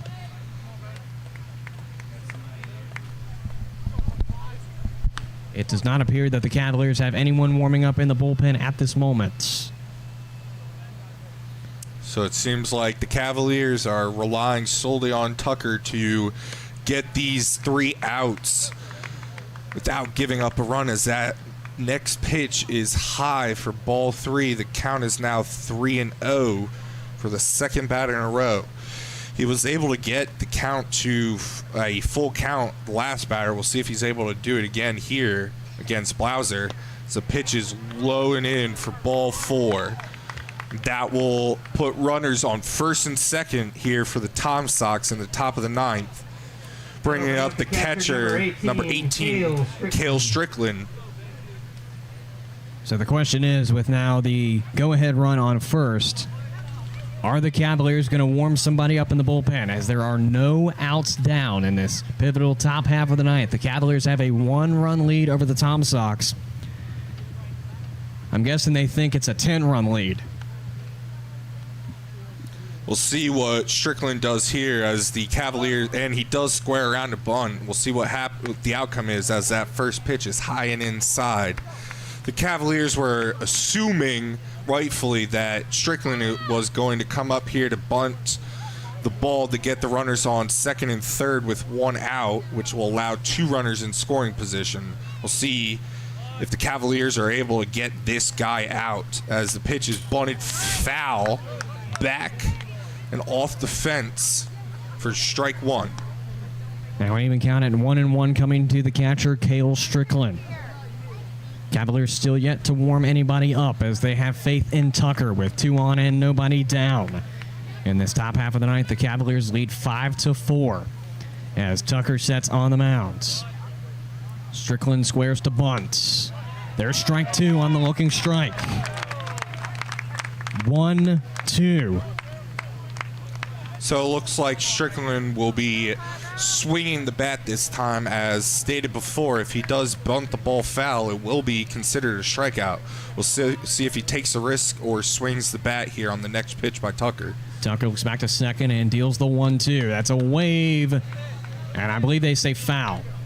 Yes, he must have just gotten a piece on that, as that was able to squeak past then the catcher, Ryan Peterson.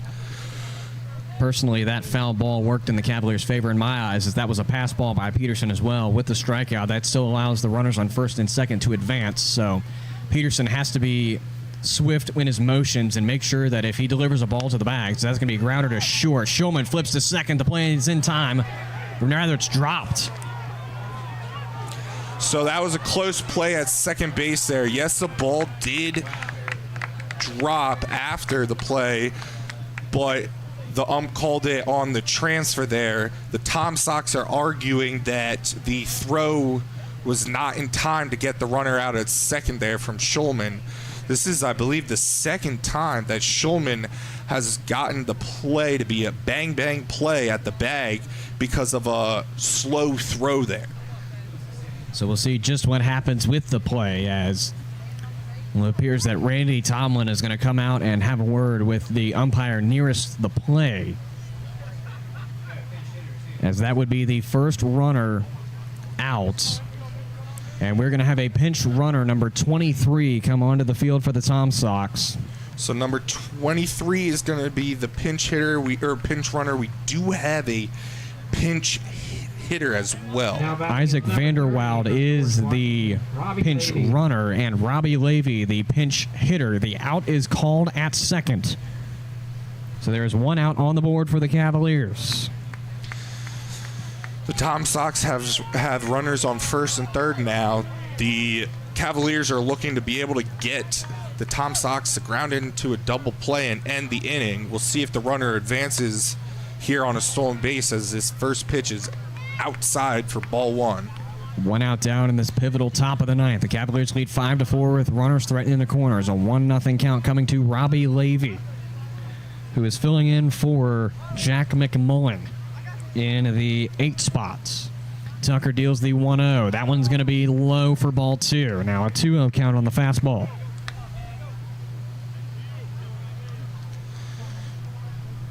So we'll see if Tucker is able to get this pitch across, which will allow Levy to get bat on ball and hopefully in the good way for the Cavaliers, as that is swung on, hit to the third baseman. The throw to home is not in time, as that throw gets away from Howard, gets away from Ryan Peterson, which allows the runner Mijos to score and also allow the runner on first, Vanderwoos, to advance all the way to third base now. So the game is now tied at 5-5 with runners still on first and third and one out. So the E5 allows the run to score there, as it's now a tie ball game, and the first strike comes to James Nunnally. 0-1 start now. Nunnally is 1 for 3 on the night in this fourth plate appearance, as Tucker gets ready to deliver the pitch in there for strike 2. So the count is now 0-2 on James Nunnally. He is 1 for 3 with a ground out, single, and fly out. So we'll see what he's able to do here in his fourth plate appearance. Tucker sets with an 0-2 coming, and the pitch comes in. Lined up the middle, Shulman flips to second. The play at first is in time for the double play. So although the Cavaliers allow a run to score, a double play ends the inning. And we go to the bottom of the ninth. It is a tie ball game at 5. The Cavs need 1 run to win it. This is Culpeper Cavaliers baseball from an exciting ball game here in Culpeper. The Battlefield Area Fellowship of Christian Athletes serves over 4,000 coaches and 21,000 athletes. The Fellowship of Christian Athletes serves local youth by building relationships that will demonstrate steadfast commitment to Jesus Christ and His Word through integrity, serving, teamwork, and excellence. For more information on their work in the local area, to view upcoming events, or to even join their team, visit battlefieldfca.org.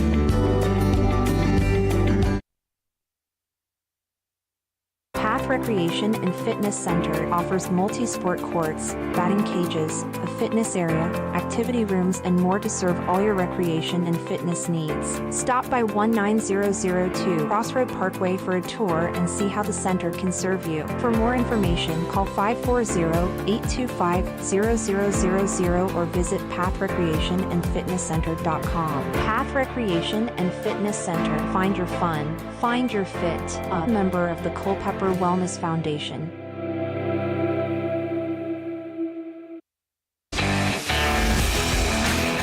So we've got a bit of a change on the lineup.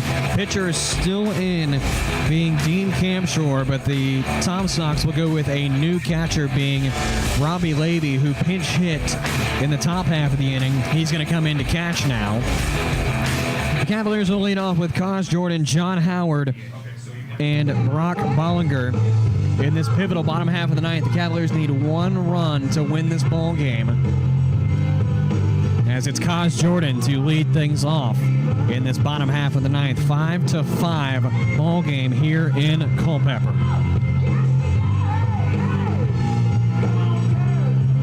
As we get set and ready to resume play here to start this bottom half of the ninth, we've got an umpire meeting at third base. It appears that one of the Tom Sox coaches has come out to have a word with the umpires for whatever reason it may be. Or it looks like they are conferring possibly about the lineup changes. I know number 30 for the Tom Sox, I believe it was, hold on, give me one second. Robbie Levy. He is in the catcher's position now. Yep. He did bat for McMullen. But he is going in for Strickland in catchers, but at the catcher position. Yeah, I was thinking McMullen was the catcher, but no, McMullen is the DH and Strickland was the catcher. Yeah, so it seems like at least what we've been told is that McMullen is now going in, or I'm sorry, Robbie Levy. Levy is going in catching, but is going in for McMullen's position. Strickland is now going from catching to DH.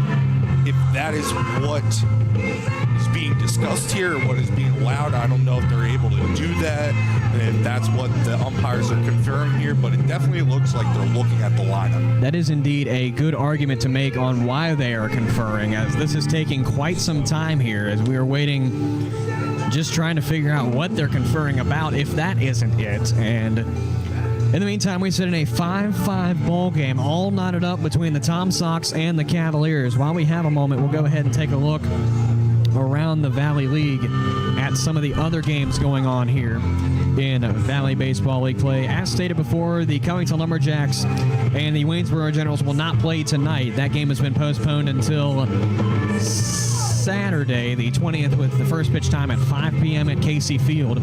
Final score from Winchester: the Newmarket Rebels are victorious over the Winchester Royals 9-4. That game went into 10 innings. From Bing Crosby Stadium, the Purcellville Cannons lead the Front Royal Cardinals 11-4. That game is going into the bottom half of the 7th now. In the top of the 9th from Woodstock, the Strasburg Express lead the River Bandits 3-1 from Central High School. And top of the 8th from Veterans Memorial Park, the Stanton Braves lead the Harrisonburg Turks 6-1 from Veterans Memorial Park. And again, we're in the bottom half of the 9th here from CCHS. It's a tie ball game at 5 runs each between the number 1 Tom Sox and the number 3 Cavaliers. And we're still waiting on the umpires convening. They have now broken up. probably going to get a shout up to the press box on what is going on. The umpire has a lineup, it appears, in his hand. So the biggest thing here is what I most likely is all the confusion. I know we've kind of talked about it recently as the umpires are coming down, so we'll see if we get a signal here or not. It does not appear we'll get a signal. So at this point in time, Levy is still in the game in the 8th position, or in the 8th batting position in at catcher now. We'll see what happens with Strickland and if he's still in the game or what happens with that. We'll see. So the Cavaliers need 1 run to win this ball game, going back to reality. Tie ball game at 5 runs each between the Tom Sox and the Cavs as Dean Campshore receives his sign from the catcher. Now Levy sets on the mound. Kaz Jordan at the dish. The first pitch comes in, a strike. Nothing in 1 to start things off here for Kaz Jordan, and plate appearance number 5 on the evening. Jordan comes into this 5th plate appearance 0 for 4 on the night, looking to get out of this little slump here and start a rally for the Cavaliers here in the bottom half of the 9th inning as this next pitch bounces in front of the batter's boxes in the dirt there for ball 1.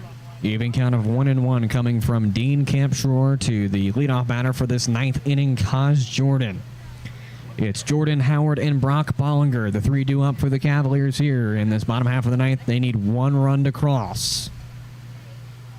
As Campshore sets on the mound. Again, a 1-1. And the pitch comes in, and that's up, and away over the head of Levy, and, well, rather over the glove of Levy as well, excuse me. It's going to be a 2-ball and 1 strike count coming to Kaz. So we're not sure what this little mix-up here was with the pitch as the umpire is walking out with Levy the catcher. Not something we normally see on a mound visit between catcher and pitcher. More than likely it was just a miscommunication between catcher and pitcher there, as since Levy is new to the game. Right. But we'll see what happens with that going forward as the count is now 2-1 for Jordan. The only time I really know that the home plate umpire would go out to the mound is to tell the pitcher and catcher, hey, you got to hurry this up. Your time is running out. Yeah, usually he doesn't walk out right away with the catcher as that next pitch is low and away for ball 3. Count is now 3-1 on Jordan. Great spot for him. That, in fact, holds true with a 3-1 count. Dean Campshore sets on the mound. To the leadoff batter, Jordan. The pitch comes in well outside on the pass ball, ball 4. So the game-winning run is on first. 17, John Howard. That's a 90-foot walk of fame for Kaz Jordan. And here comes, dare we say, Power Howard. So hopefully Power Howard, as it looks like there might be a pitching change, as it will be a pitching change for the Tom Sox as someone is coming in from the bullpen. So we'll have a pitching change here for the Tom Sox before Howard will come up. We will get you the information on the new pitcher as well as the stats for Dean in a minute. We'll take a break here on the Culpeper Cavaliers Baseball Network and get all that information to you on the other side. This is Culpeper Cavaliers Baseball. At Brenco Solutions, we take great pride in our excellent workmanship, competitive rates, and the ability to deliver outstanding results. We're a woman-owned Class A general contracting company with a goal to build lasting partnerships with our clients through exceptional service and outstanding quality. With a wide range of services, free estimates, and real-time updates, we strive to offer you the same vision. Call us today at 866-826-3626 to see what it means to be part of the Brenco family. Roofing Contractors, we specialize in roof installation, new gutters, siding, windows, and doors. In fact, we will transform the exterior of your home into something beautiful. As a family-owned and operated business, our customers, our name, and our employees are our most important assets. We provide hassle-free estimates, no high-pressure sales, and quality results that will last for years. For an appointment, visit us on the web at peakroofingcontractors.com. At At City Light Baptist Church, we are a community of people God has chosen and preserved for himself who love, follow, learn from, and worship God together. We are a loving church that brings the loving message of a loving God to a lost world. Visit us online at citylightculpeper.org or give us a call at 540-321-4400. Worship services are held every Sunday morning at 10:30 a.m. at City Light Baptist Church. Worship with us at 1121 Sperryville Pike in Culpeper. You're tuned into Culpeper Cavaliers baseball on the Culpeper Cavaliers Baseball Network.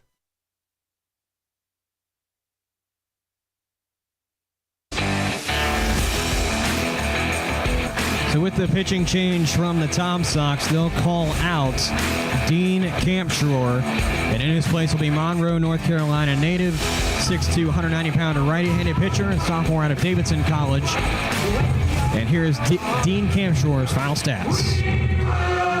So Campshore's final stats are he pitched 1+ inning, 4 batters faced, 1 walk, and 1 strikeout, and he is responsible for the runner on first base as Howard is up to bat. And the first pitch is over the plate for strike 1, 0-1 the count in Howard's 5th plate appearance on the night.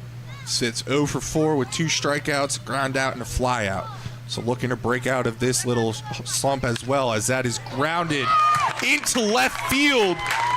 And the runners are now on first and second for the Cavaliers here in the bottom of the 9th with no outs, and that will bring up Brock Bollinger, who has put bat on ball every time that he has reached base. So great position for the Cavaliers here. Certainly, as Brock Bollinger needs the power, a double wins the ball game.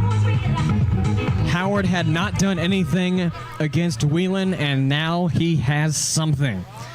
As Bollinger will be ready to receive the first pitch from Whelan. Looks back to second, nobody there to make the play. The pitch comes in, bunt signal to pop up, out of play. Nice catch by the fan down there. So 0-1 is the start for Brock Bollinger, and plate appearance number 5. Whelan comes in with a 4.70 ERA, 15 1/3, 15 strikeouts. 0-1 start for Bollinger off of the bunt foul. Runners on first and second for the Cavaliers. 1 down. Rather, my apologies, no down. As ball 1 comes in. Even count of 1-1. So as stated for Bollinger in this, I believe, 5th plate appearance, he is 1 for 3. He reached on base for an error, a single, and was hit by a pitch. Each time he's reached base, he has scored, as this next pitch is high and inside, which will now make the count 2-1. Bollinger's also yet to do something against Thomas Whelan in this season. We'll see if he can follow just like John Howard did, but we'll see if he can also end this ball game if that's to happen. 2 balls and a strike. Whelan sets in, deals the pitch. Fouled again. Now even 2-2 for tonight's first baseman, Brock Bollinger. The walk-off run is at second in the form of Kaz Jordan. The Cavaliers need him to cross to end this ball game. So all the Cavaliers most likely need will be a single here to get Kaz, as the pitch low and away, which will now make the count full at 3-2 for Brock Bollinger. So this will be a payoff pitch for the Cavaliers here in a great spot. We'll see what the outcome is as Whelan sets on the mound. Payoff coming. The pitch comes in outside on a low fastball, ball 4. The walk-off run 90 feet away. And it brings up number 32, Bryce Demery, our DH for tonight, who is sitting 2 for 2 with a single, a walk, a hit batter, and that monster shot to left field to take the lead originally in the 7th inning. So we'll see what he's able to do here with bases loaded and no outs. If there has been any time that Bryce Demery really needs to hit, it is now. A base hit wins the ball game. The first pitch comes in, fouled away as it goes back towards the infield. 0-1 on the powerful shot from Demery. he definitely wanted that pitch there to be able to hit that ball. He's trying to hit it obviously out into the outfield there, but as you can possibly see as well, the outfielders are playing in as the pitch is in and fouled back away for strike number 2 on Demery. So as I was saying, the fielders are playing short because they obviously need to prevent the runner from scoring. So if any of those fielders get a ball hit over them, it is obviously the end of the game here. So we'll see what happens. Here comes the 0-2. Liner up into right. It's chasing up the right fielder. It drops! Demery walks it off! And the Cavaliers win! The Cavaliers defeat the Tom Sox in walk-off fashion! Demery saves the day for the Cavs! What an amazing at-bat by Bryce Demery there as they're trying to drop the cooler of water on Demery there. He had a great game today, going for 3 for 3 with, I believe, 3 RBIs on the night, including the go-ahead 2-run home run in the 7th inning and this walk-off single in the bottom of the 9th inning. The Cavaliers extend their win streak to 4, snapping a 4-game Tom Sox win streak. Their first win, and there's the ice water on the man who caused it all. As you said, Andrew, Demery has had an outstanding game tonight. I would be highly upset if they don't interview him as the star of the game, because he certainly did it. Demery came up and provided, again, with those hits, the 3 hits he had on the night, the walk and the HBP. He got on every single time he came up to the dish. An outstanding performance from the DH Demery tonight. He and Larry had a wonderful performance here tonight. They both reached base in all of their plate appearances. Obviously, Demery reached base in this last plate appearance, which gave him 5 plate appearances, but Larry also had 3 singles and was hit by a pitch, as well as 2 RBIs. So that was a great job by both Larry and Demery. Let's take it down to Megan Stockley on the field, who has Bryce Demery with her. I was just going up to the plate, trying to swing at strikes, and hit the ball hard all day. And what do you want to see for the end of the regular season and getting ready to go into playoffs? Bringing it on to Culpeper, baby! Yeah! On your feet, Culpeper! Great game, and thank you. That is, without a doubt, your player of the game, Bryce Demery. Again, hitting 3 times, getting on base all 5 times he came up to the dish. Honestly, one of the best performances we've seen out of him here tonight at CCHS. Don't know, again, what he's done away, but getting on base with leaving tonight's game with a 1,000 OBP, hitting 3 times, 3 for 3. Just an amazing night for Demery overall. That was an amazing night for Demery. Like I said, I believe that was probably his best performance here tonight at the Cavaliers Stadium here in Culpeper. Like I said, he and Larry both did amazing, as well as overall the pitching staff really did a really good job facing the Tom Sox there. I know they're in first place and they're doing really well this year, so that was a great job by the pitching staff to keep them in check there. Certainly was a great all-around game. I would argue the second half of the game was way better than the first. It took way longer to get through the second half of the game, as it seemed like we were in the 5th inning at, 8 o'clock? Yeah, I was surprised how quickly we got it. Yeah, for sure, it slowed down. It was a great game by both sides. It was a great game. If you love baseball, this was a great game to just watch in general. I feel bad. I feel very bad for the people who didn't get to watch this ball game in some way. I certainly hope that people who missed this ball game will watch back. Arguably the second half of the game, but the entire game was just a great game for both sides nonetheless, as the Cavaliers come out on top over the Charlottesville Tom Sox. And that will do it for our regular coverage of tonight's ball game between the Cavs and the Tom Sox. We'll take a brief break so I can regain my voice here a little bit from the screaming. But final score, Cavs 6, Tom Sox 5. The Cavs walk it off of Bryce Demery. Again, 3 for 3 on hitting, 5 for 5 on base. He is the player of the game tonight. We'll take a sideline here on the Culpeper Cavaliers Baseball Network. When we return, we'll take a look at what went right and what went wrong for both sides. This is Culpeper Cavaliers Baseball with your Saber Metrics postgame report coming up on the other half of this break.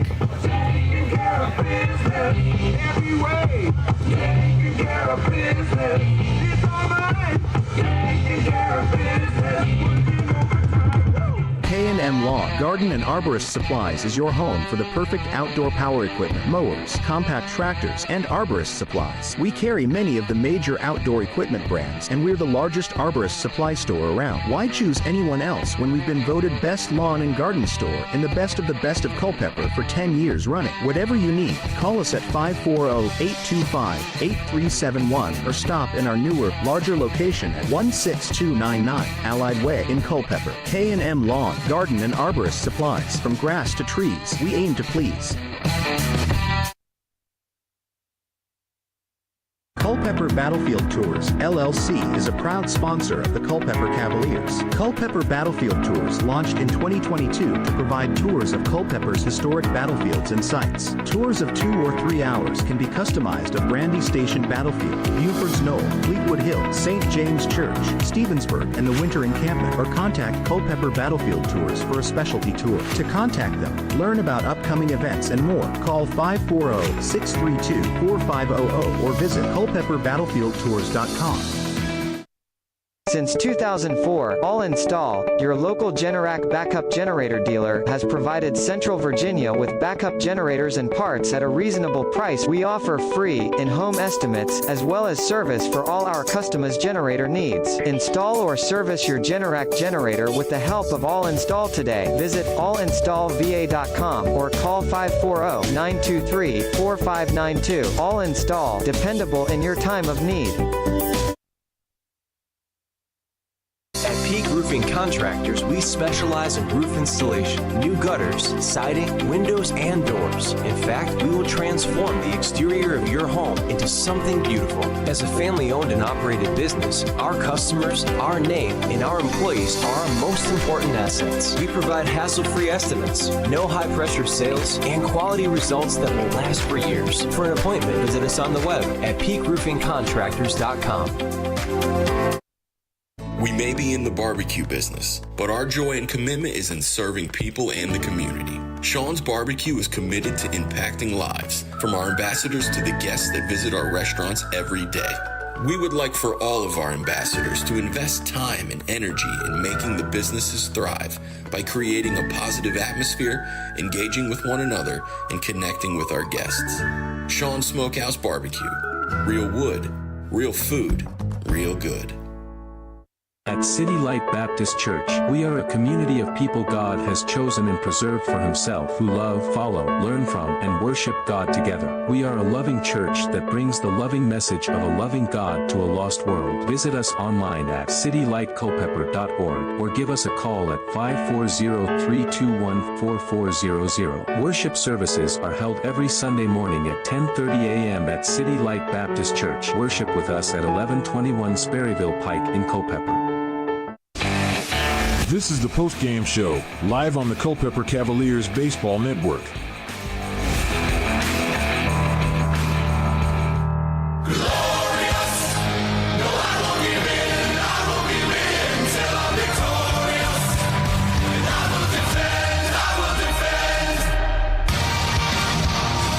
The Cavaliers come back to walk it off in the 9th inning over the Charlottesville Tom Sox. Handing the Tom Sox their first loss to the Cavaliers here in this 2024 season and their first loss in the last 4 games. This is your Saber Metrics postgame report here on the Culpeper Cavaliers Baseball Network, where we'll take a look at what went right and what went wrong between both teams in this thriller of a ball game. Again, great game by both sides tonight. Unfortunately for the Tom Sox, their streak goes down, and the Cavaliers are victorious. Going into the top half of the first on the play-by-play look, the Tom Sox scored 2 runs off of a Colby Wallace 2-run home run into center field. A 2-0 lead for the Tom Sox. Going in the bottom half of the first, it stays that way. Top of the second, 1-2-3 Cavalier defensive inning. Bottom half of the second, the Cavaliers score a run with Brock Bollinger getting on via an error at 6, and then an RBI from Gabriel Larry. 2-1 going into the third. Nothing from the Tom Sox in the top. The Cavaliers score off of a Plagan Pato solo shot, making it a tied 2-2 ball game. Top of the fourth, nothing from the Tom Sox. Bottom of the fourth, the Cavaliers allow Brock Bollinger on off of a single, and then another RBI from Gabriel Larry makes it a 3-2 Cavalier lead. Top of the fifth inning, the Tom Sox respond with 2 runs of their own, making it a 4-3 Tom Sox lead. That being off of a HBP that got Caden Florer on. It allowed Ryan Wynn to get to third. Ethan Gibson, who walked, crossed. And then a single from James Nunnally got him on and then scored soon after. A 4-3 Tom Sox lead. Bottom of the fifth, nothing from the Cavs. Top of the sixth, nothing from the Tom Sox. Bottom half of the sixth for the Cavaliers, nothing. Besides a little bit of work with a single from Larry. That does it for the Cavaliers in the sixth. Going to the seventh, 1-2-3 from the Tom Sox. Bottom of the seventh, the Cavaliers retake the lead, 5-4, off of a 2-run home run from Bryce Demery. It allowed Brock Bollinger to score as he got on being a 1-1 HBP. 5-4 Cavalier lead going into the eighth inning. Top of the eighth, 1-2-3 Tom Sox inning. Bottom of the eighth, 1-2-3 Cavaliers inning. Top of the ninth, 1-run scores as Dean Mijos gets on via an HBP. Robbie Levy gets on, and then an E5 gets Jack McMullen to first and scores Dean Mijos. Tie ball game at 5 runs apiece. Going into the bottom half of the ninth, Kazuya Jordan gets on via the 3-1 walk. John Howard singles his first hit of the ball game, and Brock Bollinger walks Bryce Demery with the walk-off single to win the ball game. The Cavaliers winner will be Benji Tucker, as he came in with 2 innings of work, giving up 1 earned run, 1 walk, and 1 strikeout, facing 8 batters. And the loss will go to the Tom Sox, Dean Camshore, giving up working 1 inning, giving up 1 earned run, 1 walk, 1 strikeout, and facing 4 batters, and allowing Kaz Jordan to get on. That is our Saber Metrics postgame report here on the Culpeper Cavaliers Baseball Network. We'll take another break, and then when we come back, we'll take a look around the Valley League, presented by LDNB Insurance and Financial Services, Centera, and Southern Kitchen in New Market. That's the other half of this break. This is Culpeper Cavaliers Baseball.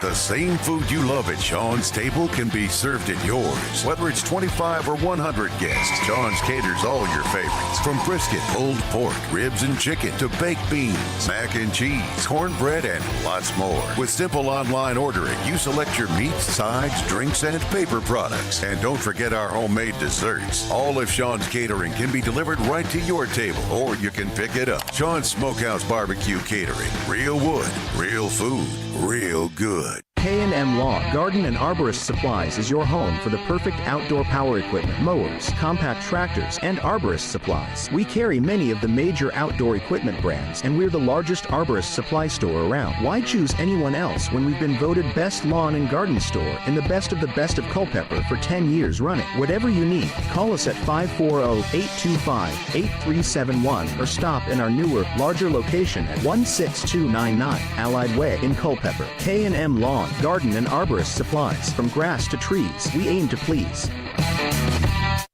At City Light Baptist Church, we are a community of people God has chosen and preserved for Himself who love, follow, learn from, and worship God together. We are a loving church that brings the loving message of a loving God to a lost world. Visit us online at citylightculpeper.org or give us a call at 540-321-4400. Worship services are held every Sunday morning at 10:30 a.m. at City Light Baptist Church. Worship with us at 1121 Sperryville Pike in Culpeper.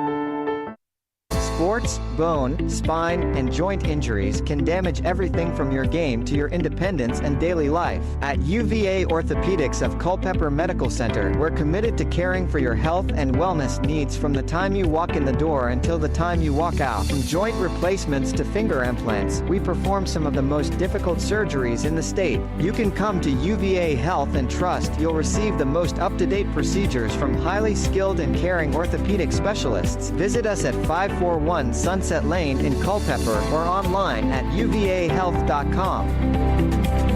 The Rotary Club of Culpeper is part of a worldwide organization of business and professional leaders that provides humanitarian service, encourages high ethical standards in all vocations, and helps build goodwill and peace in the world. The main objective of Rotary is service, in the community, in the workplace, and throughout the world. The Rotary motto is service above self. For more information about your local Rotary Club of Culpeper, visit rotaryclubofculpeper.org. Located in Culpeper, Maloney and Ward Insurance Agency has been committed for over 30 years to providing the best insurance coverage, but also the best service. We try to make picking the right insurance policy easier and less daunting for you by going the extra mile, doing the extra work, and reassuring you that our team of experienced professional agents is here for you every step of the way. To get in touch with one of our dedicated team members, visit MaloneyandWard.com or call 540-825-9121. Maloney and Ward Insurance Agency. Coverage you need. Coverage you can trust. Coverage you can afford.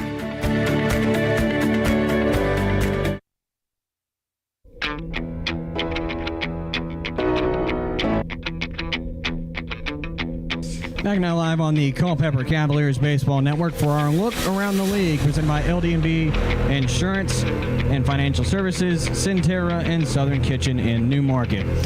Once again, the Percival Cannon, or excuse me, not the Percival Cannons, rather the Cummington Lumberjacks and the Waynesboro Generals did not get to play tonight. That game was postponed earlier today. They will make that game up on Saturday the 20th with a 5 o'clock start time from Casey Field in Cummington. Games that happened in Winchester, a 5 o'clock game ended in 10 innings, just shy of 3 hours. The Newmarket Rebels went to Winchester and took on the Royals. A 9-4 Rebel win in Winchester. A final from Woodstock. The Strasburg Express defeat the Woodstock River Bandits 3-1 in a roughly 2.5-hour game. The top-seeded Express are winners. Top of the ninth from Bing Crosby Stadium. The Percival Cannons lead the Front Row Cardinals 11-5. Again, that game in the top of the ninth. Also top of the ninth from Veterans Memorial Park. The Stanton Braves lead the Harrisonburg Turks 7-2 in Harrisonburg. And of course, the game you're tuned into, the Culpeper Cavaliers are victorious over a walk-off Bryce Demery win, 6-5 over the number 1 Charlottesville Tom Sox here from CCHS. And that will do it for our coverage of this evening's ball game between the Charlottesville Tom Sox and the Culpeper Cavaliers. We thank everyone for tuning in and sticking around to watch the excitement that unfolded. Once again, a reminder that the Cavaliers will host the Stanton Braves tomorrow, or excuse me, not tomorrow, rather Sunday evening, my apologies, with a 7 o'clock game. We'll hit the airwaves at 6:28 for the Saber Metrics pregame show. However, the Culpeper Cavaliers like to thank tonight's game presenting sponsor, City Light Baptist Church. At City Light Baptist Church, we believe in the worth or importance of something. We believe that by bringing the good, beautiful, life-changing message of God's love to the Culpeper community, we can effectively reach our culture, our country, and our world. Simply put, we are a loving church that brings the loving message of a loving God to a lost world. For more information on City Light Baptist Church, visit them online at citylightculpeper.org or give them a call at 540-321-4400. Worship services are held every Sunday morning at 10:30 a.m. at City Light Baptist Church. Visit them at 1121 Sperryville Pike in Culpeper to join them in worship. Once again, just to remind you that the Cavaliers will host the Stanton Braves on Sunday, July 21st with a 7 o'clock start time. Again, we will hit the airwaves at 6:28 for the Saber Metrics pregame show. The Culpeper Cavaliers President of Baseball Operations is Troy Ralston. Our special advisors to the President are Danny Donato and Michael Lockhart. Our Assistant General Manager is Brandon Mack. Our Coordinator of Player Recruiting is Danny Knobs. Our Coordinator of Host Families is Anne-Marie Anderson. Our host family and social coordinator is Michelle Romero. The head groundskeeper is Brian Bailey. Athletic trainer is Henry Wolf. And my press box pals who join me this evening are Billy Mitchell and Kenny Jackson. And special thank you to Andrew Seegers again for joining me on the broadcast this evening. The Culpeper Cavaliers would also like to thank all the volunteers in between and around for their tireless efforts to help make tonight's game a success. Culpeper Cavaliers Baseball is presented to you on the air by YouTube, the affiliate of the Culpeper Cavaliers Baseball Network. This live stream is copyrighted and owned by the Culpeper Cavaliers and the Valley Baseball League. The use of any copyrighted material in all forms made without the express written consent of the aforementioned organizations is strictly prohibited. You can find all game and player statistics from tonight's game and all games in the 2024 season by visiting the Valley Baseball League's website at valleyleaguebaseball.com. You can follow the Cavaliers all season long at Culp Cavaliers on Facebook, X, Instagram, LinkedIn, and YouTube. To never miss an update from the Cavalry, once again, that is at CULP Cavaliers on Facebook, X, Instagram, LinkedIn, and YouTube. Once again, your final score from this evening's ball game: the Cavs are victorious over the Charlottesville Tom Sox, 6-5. From Culpeper County High School, this is Cameron Whalen with Andrew Seagraves saying so long until Sunday.